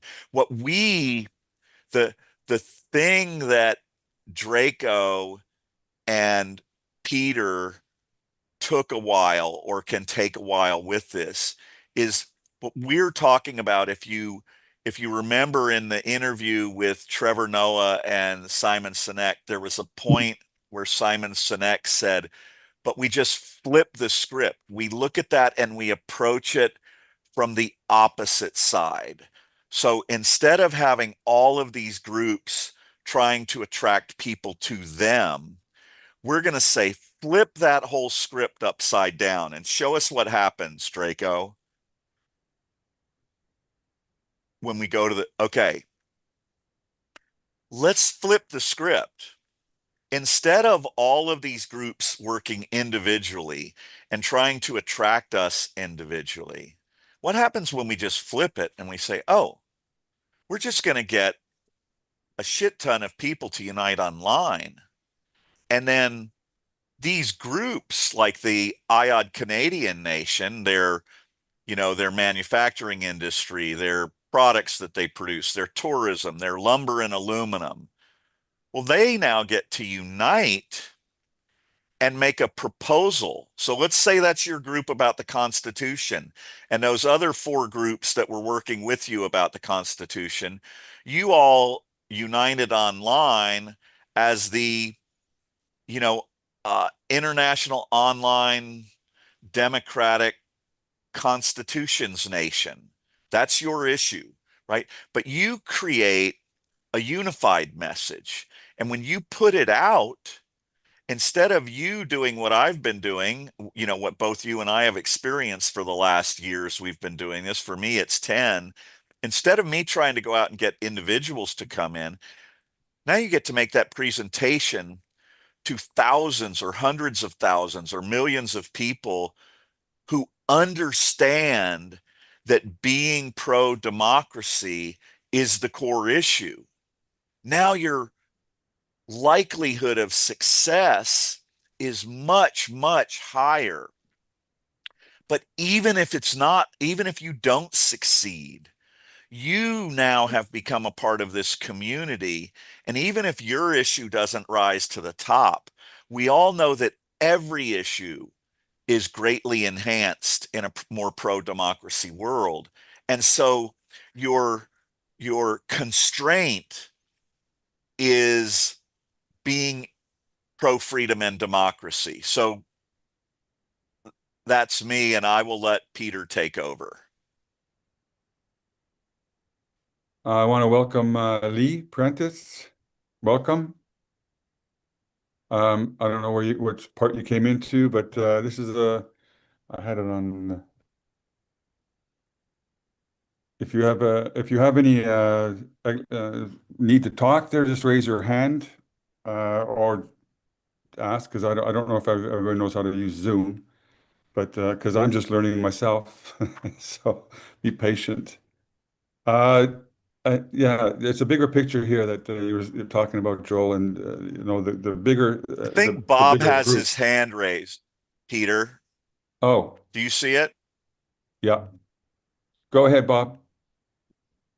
Just wanted to raise the issue that there are different factions in the union. You could have the whole kind of giant definition unions, and then have the AFL-CIO, and have the electricians union, and have a bunch of different unions.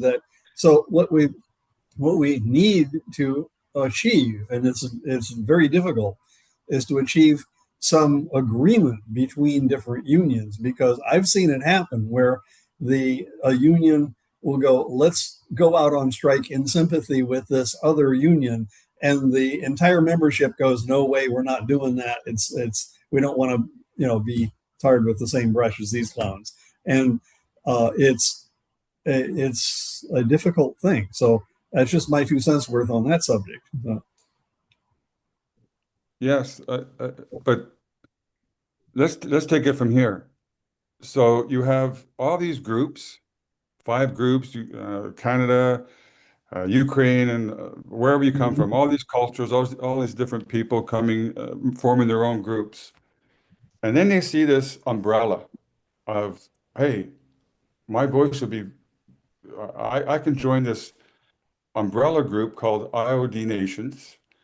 And now I'm joined with millions. I might have 100,000 people in my Substack or whatever group I'm in, but now I have access to millions. It doesn't mean I have to choose one or the other. You could be amongst many if you would like. But this group is only about like-minded democracy people that believe in a democracy. The premise is that, not about we can bring the attention to a union, and we'll have a conversation with them, or a teachers group, or a government section. But it's not a matter of voting to overcome anything. It's just for a voice that we can. Well, listen. Okay, so if a government body is trying to pass a bill, or your municipality or whatever, they're trying to pass a bill, and it's really there's conflicts within you feel my democratic right or democracy or just injustice in my area.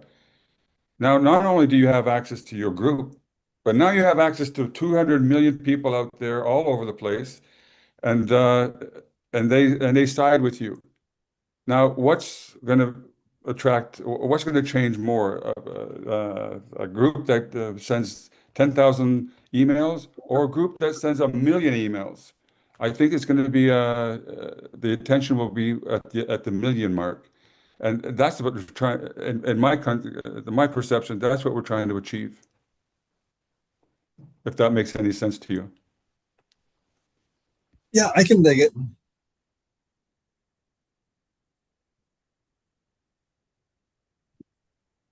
Rakesh, you know that song that you played the other day, with a video on it? Which one, Peter?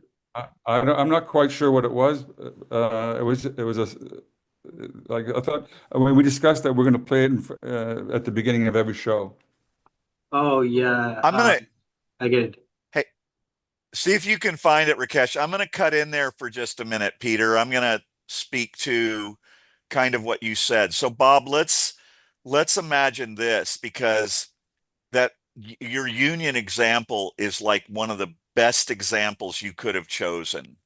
Now, you can have unions you can have the International Online Democratic Union Nation. That's unions from all over the world are under that umbrella. Now, we could also have the unions of Canada, which are the Online Democratic Canadian Union Nation, which is a part of that. Okay.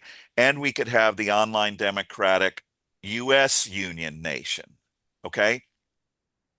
So what happens is those groups, you're saying, so what happens when they can't agree on anything? Well, that's what happens in democracy. Sometimes there's not enough agreement and something doesn't move forward. Now, if it's important enough to the group, that is the essence of what democracy provides. They're a online democratic union nation. So we could sit here with the AFL-CIO or whatever, a couple of other unions in the United States, and these poor bastards can't figure out how to get out of their own way and put together a proposal that makes sense for unions across the world. Okay? But they're just a small portion of the overall unions in the world. And these overall unions in the world are saying unions are in danger and we need to stick together. And maybe the unions of the United States can't figure out what they're going to support, but we're going to go ahead without them because we're our own democracy and we made our own rules. We have our own constitution, and this is how we function. And women can do that same thing too, right? All the women groups, some aren't going to agree. Some women in other nations may not agree with what the women in the United States want to do or the women in Canada want to do. Okay. The problem is our democracies are not functioning well right now. So in answer to your question, Bob, I started today's show off about Simon Sinek was talking about belief is strategic. Present something with confidence. Present that you believe in it. And most importantly, Failure is not an end. Failure is a new direction. So when those unions fail, when they can't reach a consensus, that doesn't mean that the online Democratic Union nation has failed. It just means that they've taken another step.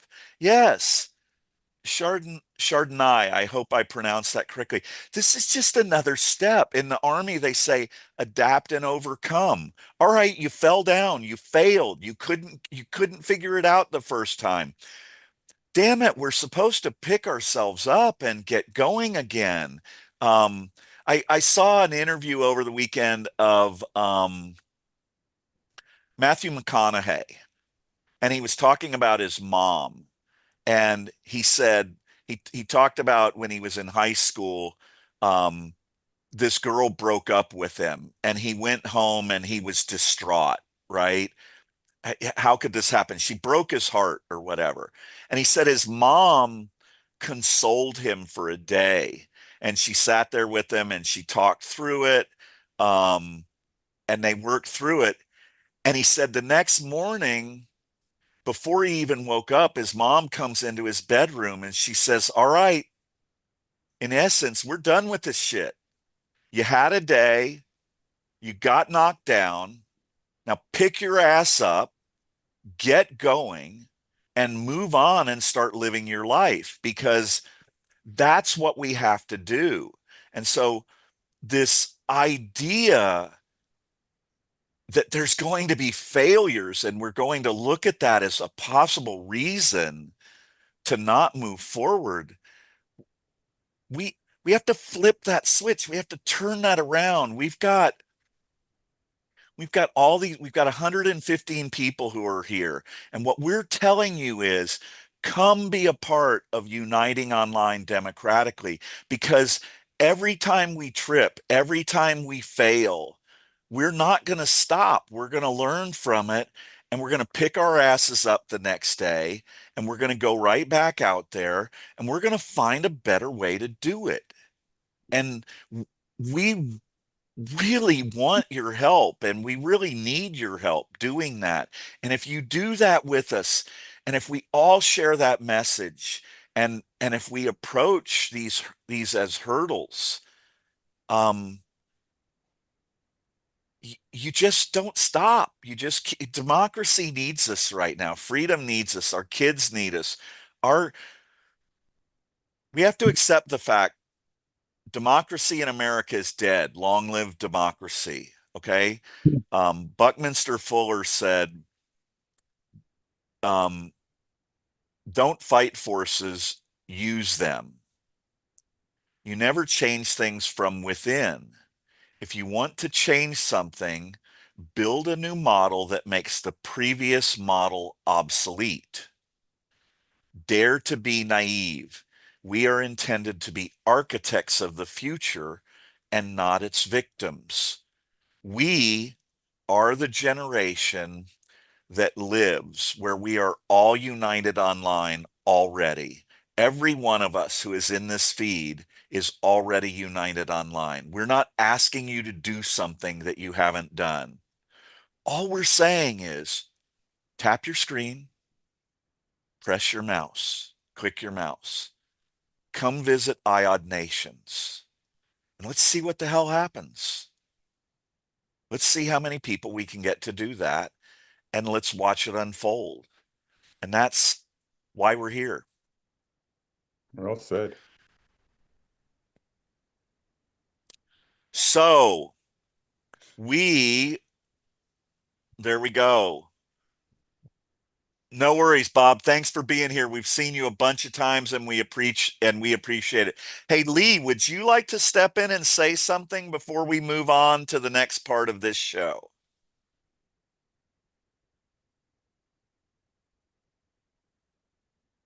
And if not, that is cool too. Okay, go ahead.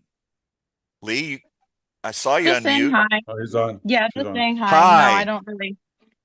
Yeah, Okay, just where are you from? I'm in California. Oh, I'm in San Luis Obispo County. Oh, same. Yeah. Oh, really? Yep. Very cool. Hopefully we will meet sometime. I hope we've done enough to inspire you to come back. Oh, absolutely. I mean, just looking for the best ways to invest my time and energy in the service of getting this train back on the track. Well, we're going to take cuts from this show today. We are going to ask a bunch of people to email them to Trevor Noah and to Simon Sinek. Did you see that part of the show? I did not. We will create it as a shorter clip, and this full clip will also be there.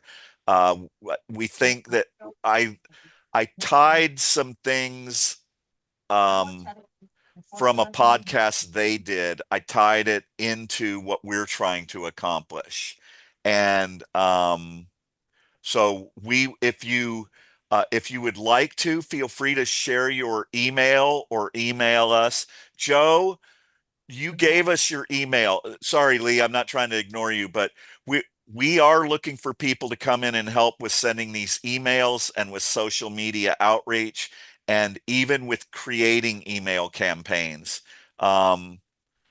So I'll ask you if you have anything else to say, Lee, and if you don't, I'm going to move forward.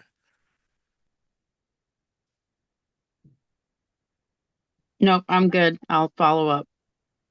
Okay, no worries. We appreciate it. So, for those of you here who may not have seen the presentation on IOD Nations, Draco, whenever you want to pull those slides up and run that, we will do that and then move towards closing out the show. Do you think, Peter? Yep. Yep. We'll play some music on the way out, Rakesh, and we'll go from there. So, Draco, whenever you are ready. And Joe, thanks for coming in and participating. Eileen, thank you.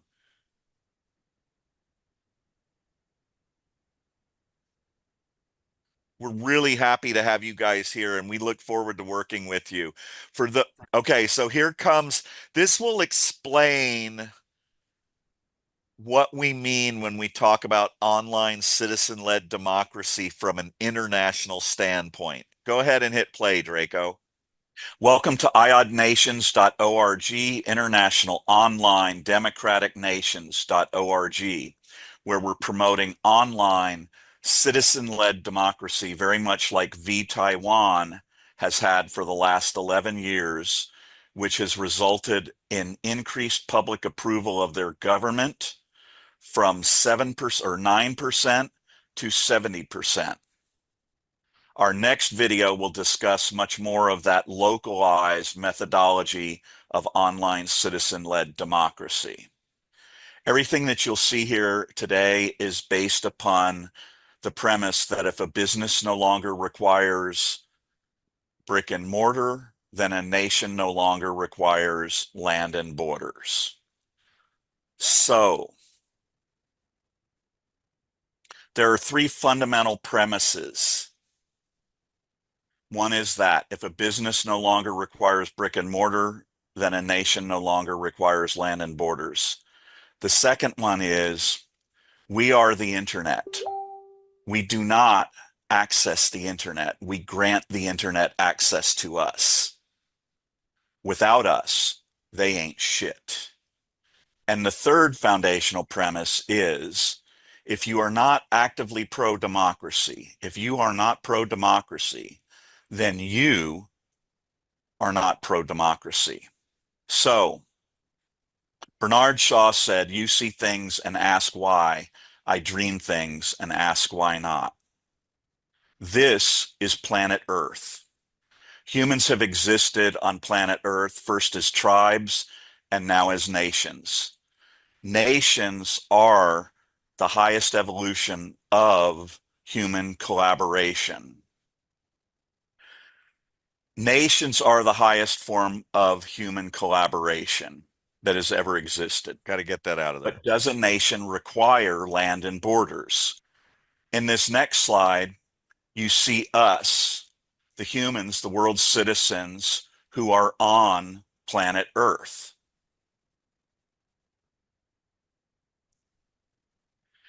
Currently, we are being used and abused like you have that second? There we go. crops or cattle or swine. And we are being exploited. About 30 years ago, Al Gore invented the internet. And at IOD Nations, we ask you to consider looking at the internet as if it's its own environment or atmosphere, and it completely surrounds planet Earth and all of human existence now. So our world has changed in ways that were never viable or did not exist until Al Gore invented the internet. And now this is what's happening on the internet. We currently have these entities. These are a visual simulation of some of the most powerful and influential entities in the internet. But they are not the internet. They have trained us, in essence, to think that they are the internet. And the arrows that you see going out is this representation that we have. If I were to ask anyone here, do you access the internet? And virtually everyone would say yes. And that's what the arrows demonstrate. Can you pause that, Draco? So I always had this conversation, or this comprehension when I thought of the internet. I thought of like Facebook is the internet, right? TikTok is the internet, right? But that's not the internet. The internet is an environment. It's like an atmosphere that man invented, and it now surrounds our planet. It's like a matrix. It's like an alternate reality.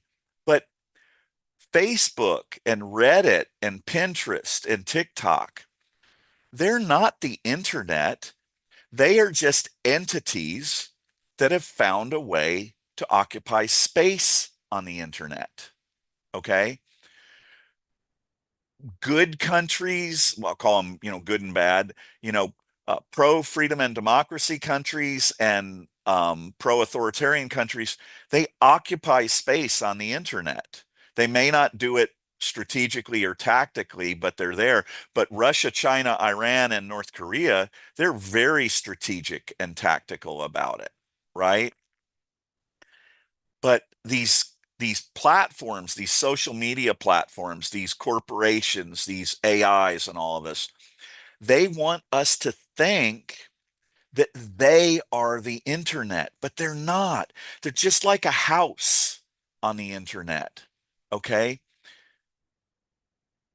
We don't access them. We grant them access to us. Go ahead, Draco. Sorry. Not sorry, but we are accessing them. And these are bad actors. They are malicious. They are destroying world democracy. We're not accessing them. And they believe that they've also already obtained dominion over the internet. But here's what they don't realize. We are the commodity that they market. Without us, Facebook can't sell advertising. We think that we're actually accessing Facebook or YouTube or Instagram or TikTok. But the reality is we're granting them access to us. But if we choose to unite online, as for instance, the IOD US Nation, the IOD Women's Nation, the IOD UK Nation, these are citizen-led unifications. They are separate from our existing traditional governments. these nations, like the IOD Youth Nation and the IOD Art Nation, they can have their own constitution. They can have their own Bill of Rights or Declaration of Independence. They can have their own voting systems with ranked choice voting if they want. They are their own nations. They are their own entities. But what is amazing about this is by uniting online and establishing some filters, we realize that we can set up filters that do not grant them direct access to us because we are the internet. Without us, they ain't shit. Okay? When we unite and we establish that every entity that wants unfiltered access to us, whether that's economically, socially, religiously, politically, internationally, if they want access to us, we require that they prove that they are pro-democracy. Otherwise, they get filtered access to us. And at this moment, when we do this, we have completely flipped the script, right? All we have to do is target any one of these entities or any one entity with enough people united online, and then everybody, all of the others, once you down one or once you significantly impact one, all of the others, if you're large enough, if you're united enough, if you're collaborating well enough, they all start coming to us. We aren't, then when that happens, Can you we aren't stop in that this there, seat Draco? trying to figure out.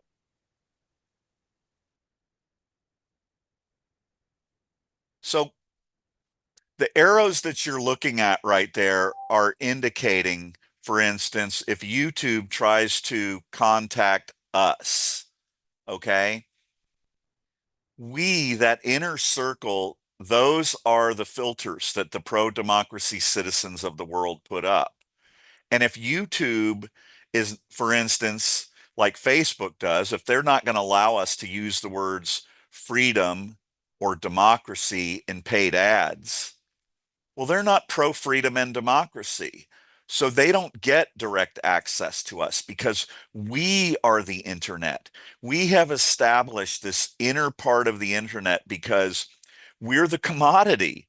Everybody wants access to us. Everybody wants our money. The value of Reddit and Facebook and YouTube and Instagram and TikTok, their value as an entity is all based upon their monopoly of access to us.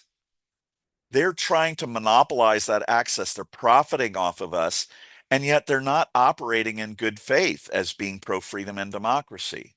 So we just flip the script. If we unite, we just say, sorry guys, Facebook, if you're not going to let us run ads promoting freedom and democracy with the words freedom and democracy in them, well, we're going to get big enough. We're going to tell you to go screw yourself. And your investors and your 401ks are not going to be very happy when 1 billion people in the world say Facebook's not pro-democracy and we're not using them anymore.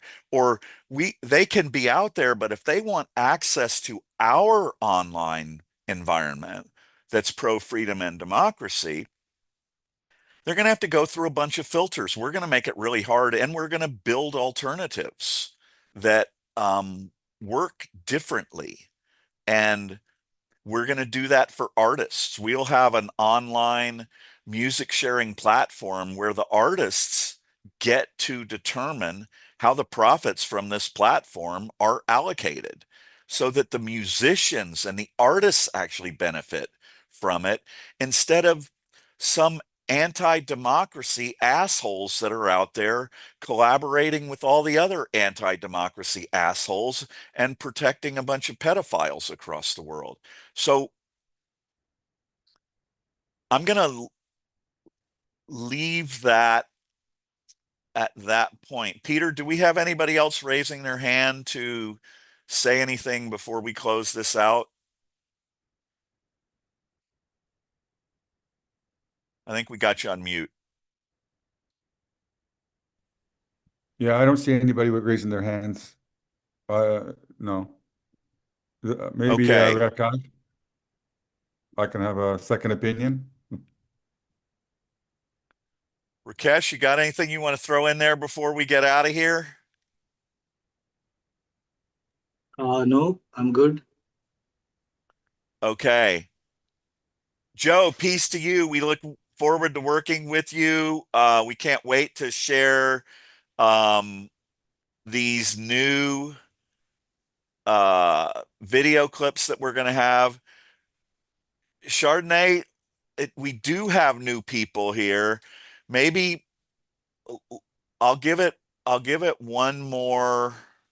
Okay, we will stay. We will explore this just a little bit further. Let's go. Draco, let's go back to the Simon Sinek video with the law of diffusion, but let's go to the beginning of it when he's talking about leadership. So everybody who's here, you are at iodnations.org. That is International Online Democratic Nations.org. We promote online citizen-led democracy.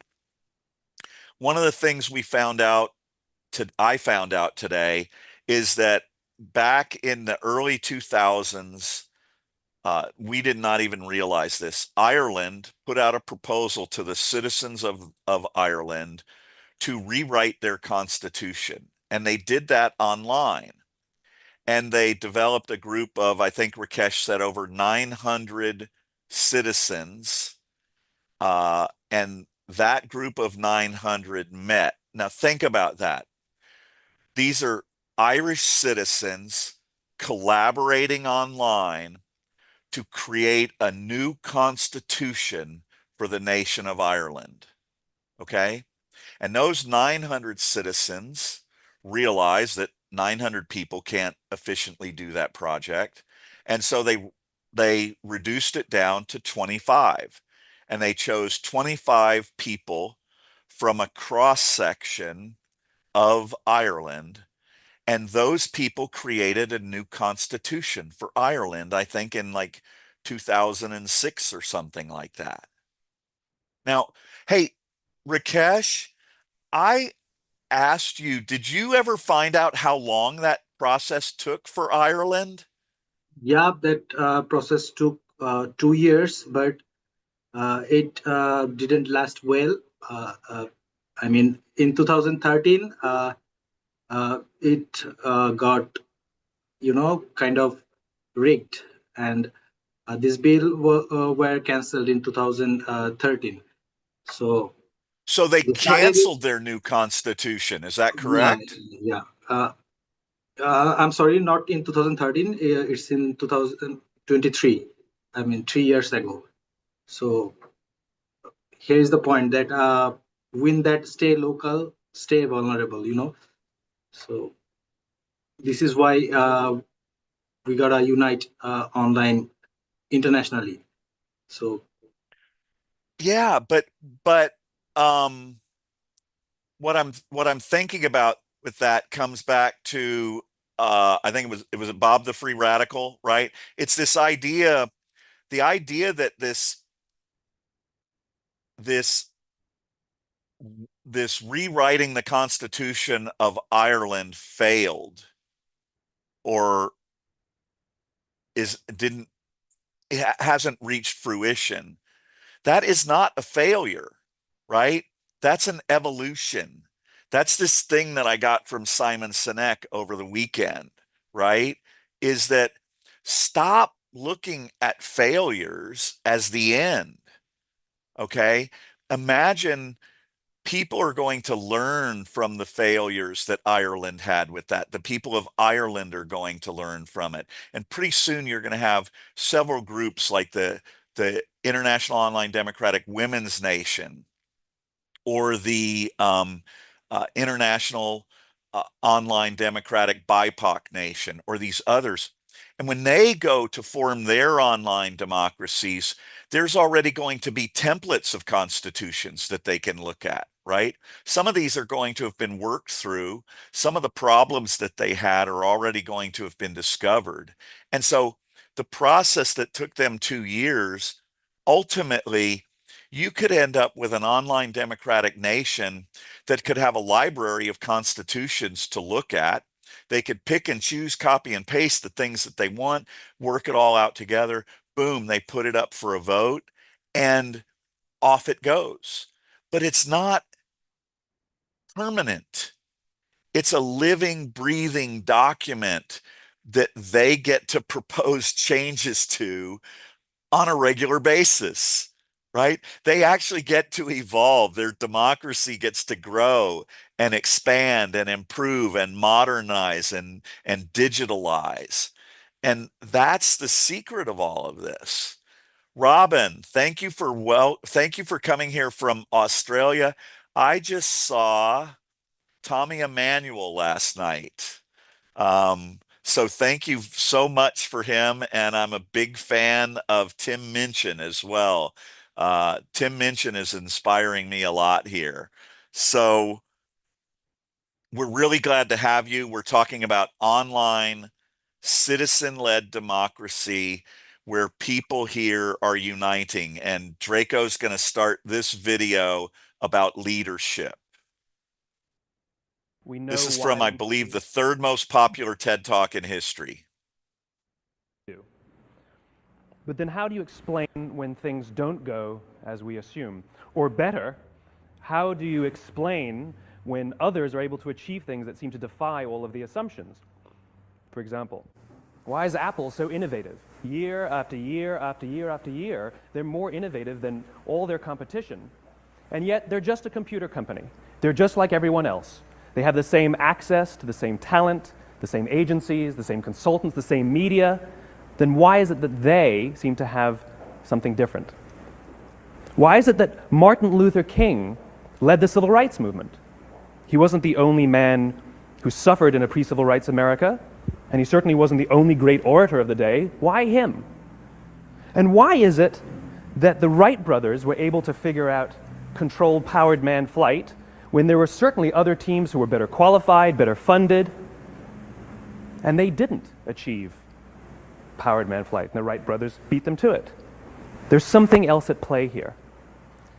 About 3.5 years ago, I made a discovery, and this discovery profoundly changed my view on how I thought the world worked, and it even profoundly changed the way in which I operate in it.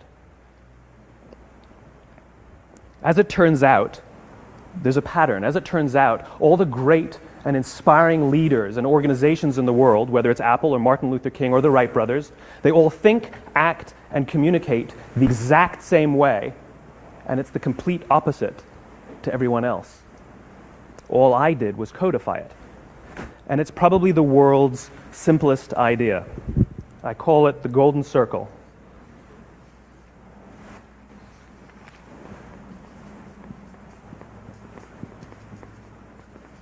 Why, how, what?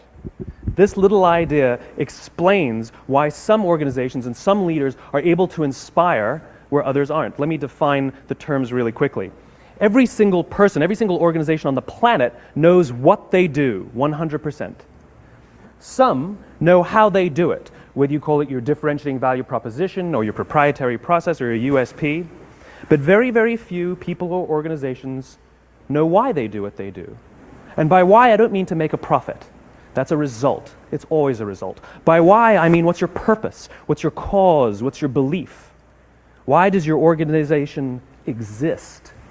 Well, as a result, the way we think, the way we act, the way we communicate is from the outside in. It's obvious. We go from the clearest thing to the fuzziest thing. But the inspired leaders and the inspired organizations, regardless of their size, regardless of their industry, all think, act, and communicate from the inside out. Let me give you an example. I use Apple because they're easy to understand and everybody gets it. If Apple were like everyone else, a marketing message from them might sound like this: we make great computers. They're beautifully designed, simple to use, and user-friendly. Want to buy one? Meh. And that's how most of us communicate. That's how most marketing is done, that's how most sales is done, and that's how most of us communicate interpersonally. We say what we do, we say how we're different or how we're better, and we expect some sort of behavior, a purchase, a vote, something like that. Here's our new law firm. We have the best lawyers with the biggest clients. We have, we always perform for our clients, do business with us. Here's our new car. It gets great gas mileage. It has, leather seats. Buy our car. But it's uninspiring. Here's how Apple actually communicates. Everything we do, we believe in challenging the status quo. We believe in thinking differently. The way we challenge the status quo is by making our products beautifully designed, simple to use, and user-friendly. We just happen to make great computers. Want to buy one? Totally different, right? You ready to buy a computer from me? All I did was reverse the order of the information. People don't buy what you do, people buy why you do it. People don't buy what you do, they buy why you do it. This explains why every single person in this room is perfectly comfortable buying a computer from Apple. But we're also perfectly comfortable buying an MP3 player from Apple, or a phone from Apple, or a DVR from Apple. But as I said before, Apple's just a computer company. There's nothing that distinguishes them structurally from any of their competitors. Their competitors are all equally qualified to make all of these products. In fact, they tried. A few years ago, Gateway came out with flat screen TVs. They're eminently qualified to make flat screen TVs. They've been making flat screen monitors for years. Nobody bought one.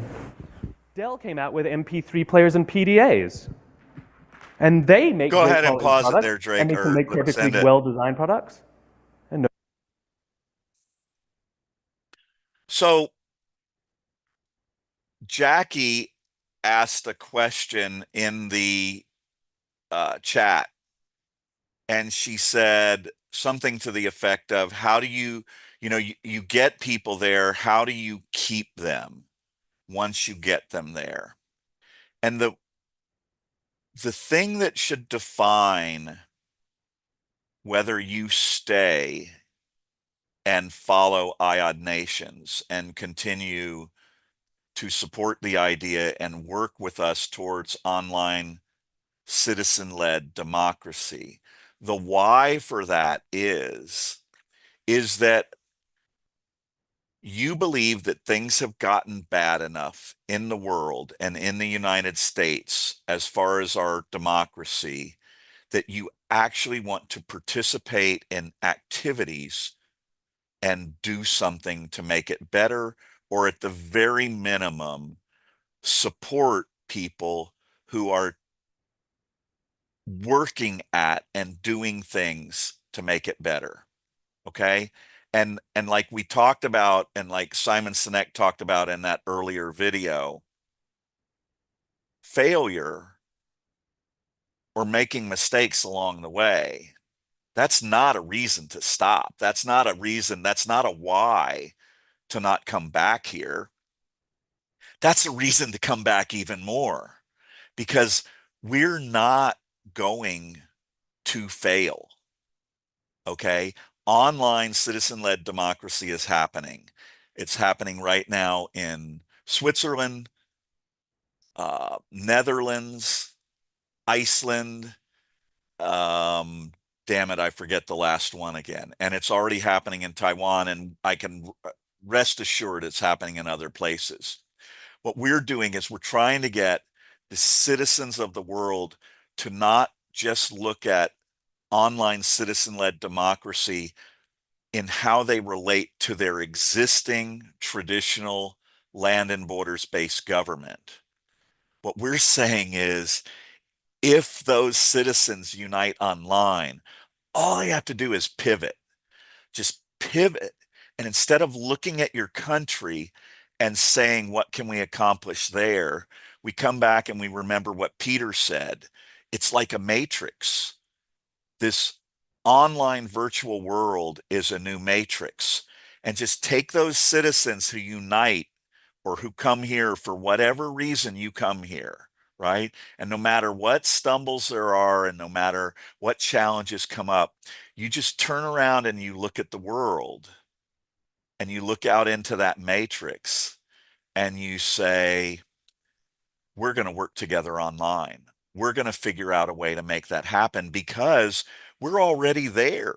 We're all online. All you have to do is go to one unique location where we choose to go to together. And then we get to figure out how freaking powerful we're going to get to be. And we're going to keep improving every time we do it. And that's why you're here. And I'm gonna leave it at that. We're gonna throw an email into the chat again. Okay. Um, I'll give you an idea of a way you could come in and help. Peter is going to be working on emails to groups, pro-democracy groups in Canada. I believe we're getting emails to the two groups of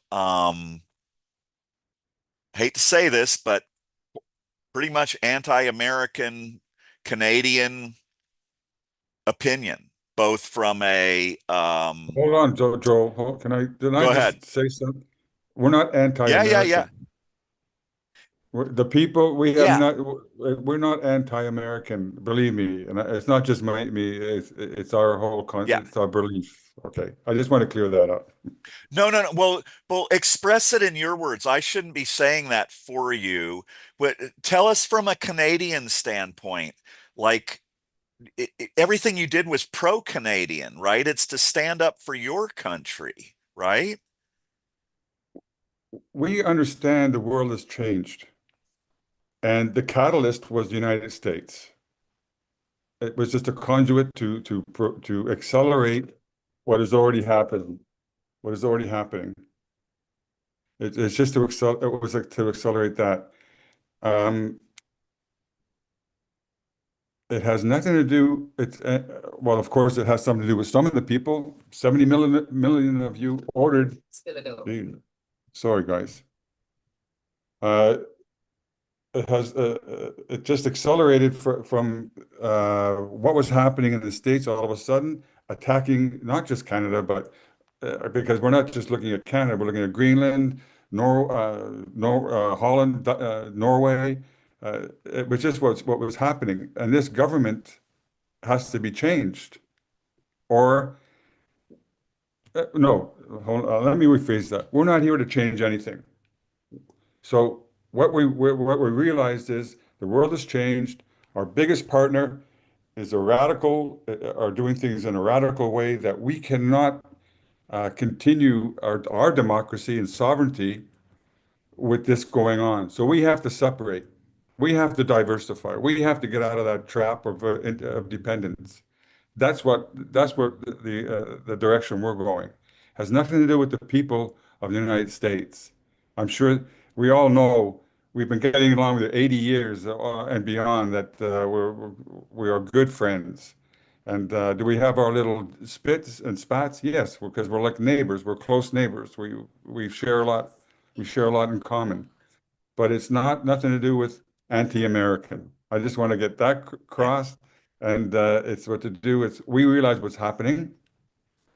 We're not, you said it perfectly before, we're not waiting around anymore to see if you guys, to see what's happening. We're moving forward. Like odd nations. We're moving Yes. forward. Forget about everything else. We're not coming back to the way it was. Yeah, it was so interesting, and thank you so much for expressing that. And obviously was struggling with the words to express it the right way. And I I would say part of this moving forward, right? We've had so many people in here in these live feeds who have reached out to Peter and said, we are, as Americans, we apologize to you for what has happened. We didn't want this to happen. But here's this thing that our the way that our existing some of our economic and social and uh, um, industry relationships and military relationships have functioned throughout the years, it changed, right? Those have fundamentally changed right now, and there's no going back. You know, the changes have been too big. You guys are moving on in big ways, in big directions. But that failure doesn't have to be an overall failure, right? So imagine if the pro-democracy citizens of Canada unite online and they extend their hand to the pro-democracy citizens of the United States of America who unite online. And we say, yes, our government fucked up, but as citizens, we still stand with you, Canada. What can we do with you online? How can we work together? How can we repair as much of that damage as possible? How can we find new, bold ways to go forward and make it better? And we don't know everything that's going to happen from that, but we want to do that together with you, right? And that's I think what you express so well, right, is this ability to take these problems, you know, it's making lemonade out of your lemons. And we we might we might find some magic potion here that brings us together in ways that we just didn't even quite visualize, right? Because we're going into this new matrix, and all of a sudden we could be partway in it and we could go, oh shit, we can collaborate by doing this, this, and this. And both countries' citizens are really going to benefit in ways we didn't realize. We've got to get moving on this. And that's why you're here at IOD Nations, not because we think we know all the answers, right? We know we don't know the answers. We know we're going into a matrix and we don't know what's going to happen. But what we do know is we live in a different world and we have to put our feet forward with the why that we're not just going to quit because there's been some failures. We're going to adapt and overcome. We're going to find new ways. And every time we stumble, we're going to get back up. How's that, Peter? I couldn't have summed it up better myself, Joel. All right, guys.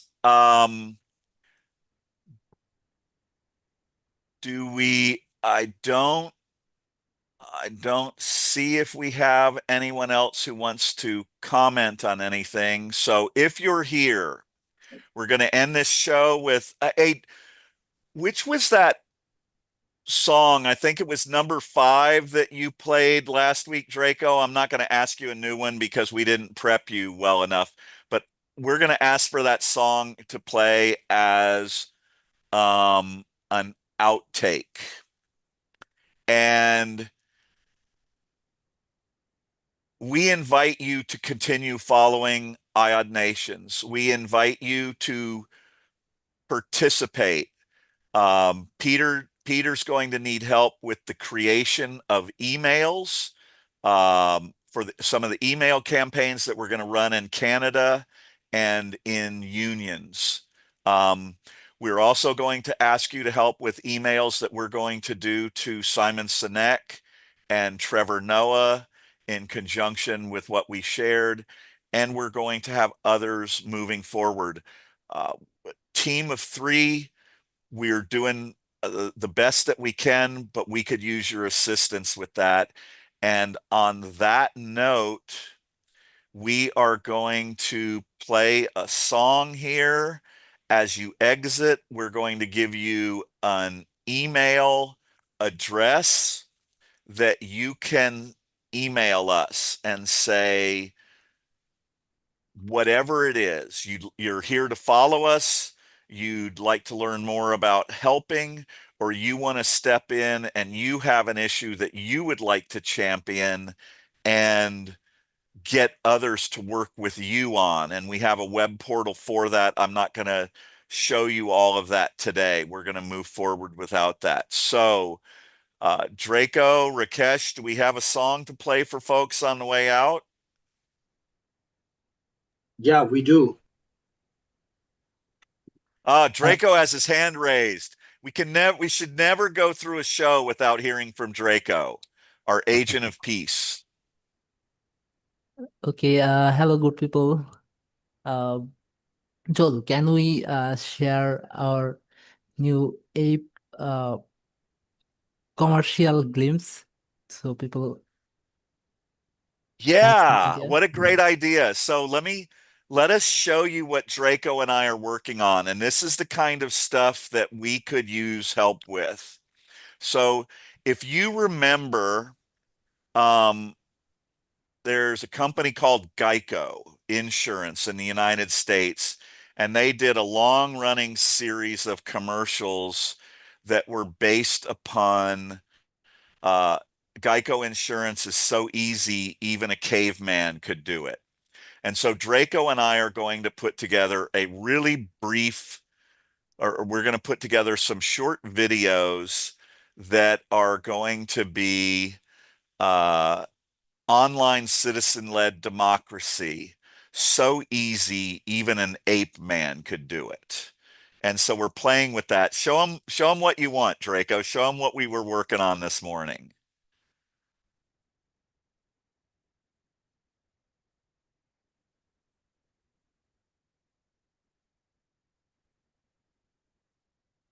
Got any more than that, Draco? Nope, we don't want to share right now. Oh, you don't want to share the short video? Let's just say it's pretty funny. But it really matches what we're talking about, right? Is that saving world democracy is so simple. All you have to do is tap your screen on your phone or click your mouse. Even an ape man can figure that out, right? That's how easy this is. We live in this modern world, this matrix, where we get to do that. And we hope that that's the reason why you'll stick around, and we'll let you exit today's show. Look for our emails. Look for our emails coming from the women's group. They're doing email outreach to unions. So if you have volunteered to work with us, you're going to get some outreach from them to participate in their email campaigns as well. And are we ready for a song, Draco? Yes, we are. Okay, everybody. Thanks for being here. Please shoot us an email. Remember, make democracy offensive, not anonymous. We need to do more than vote, and we're here to help work together and accomplish that. So here you go.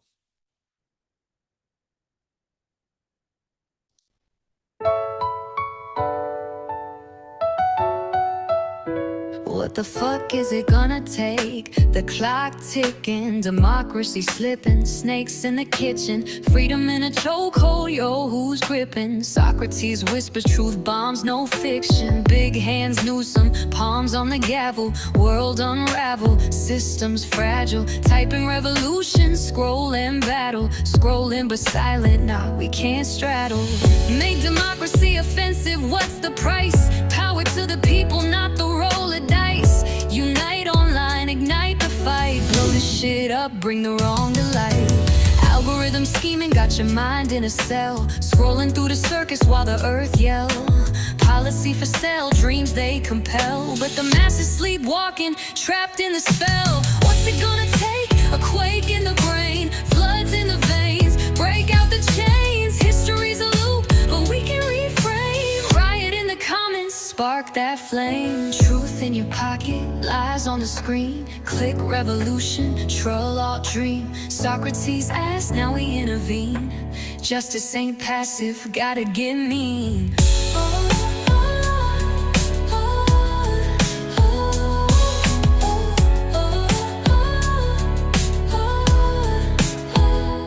Big hands Newsom, palms on the gavel, world unravel, systems fragile, typing revolution, scrolling battle, scrolling but silent, nah, we can't straddle.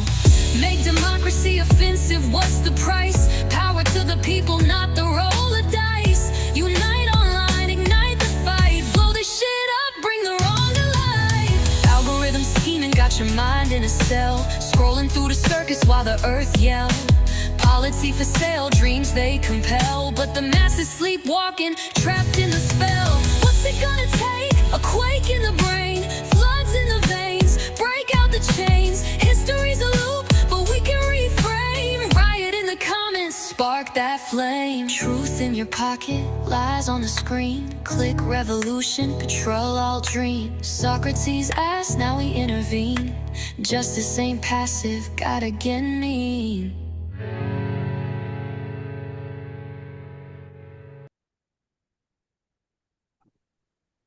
Thanks, everybody.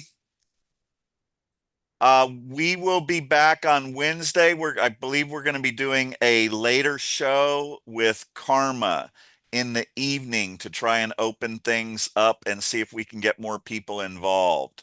That's our general thoughts right now. So we appreciate you. Take care. You too, guys. Thanks a lot. Thank you, Peter. We'll be talking. Yes. Cheers. Cheers.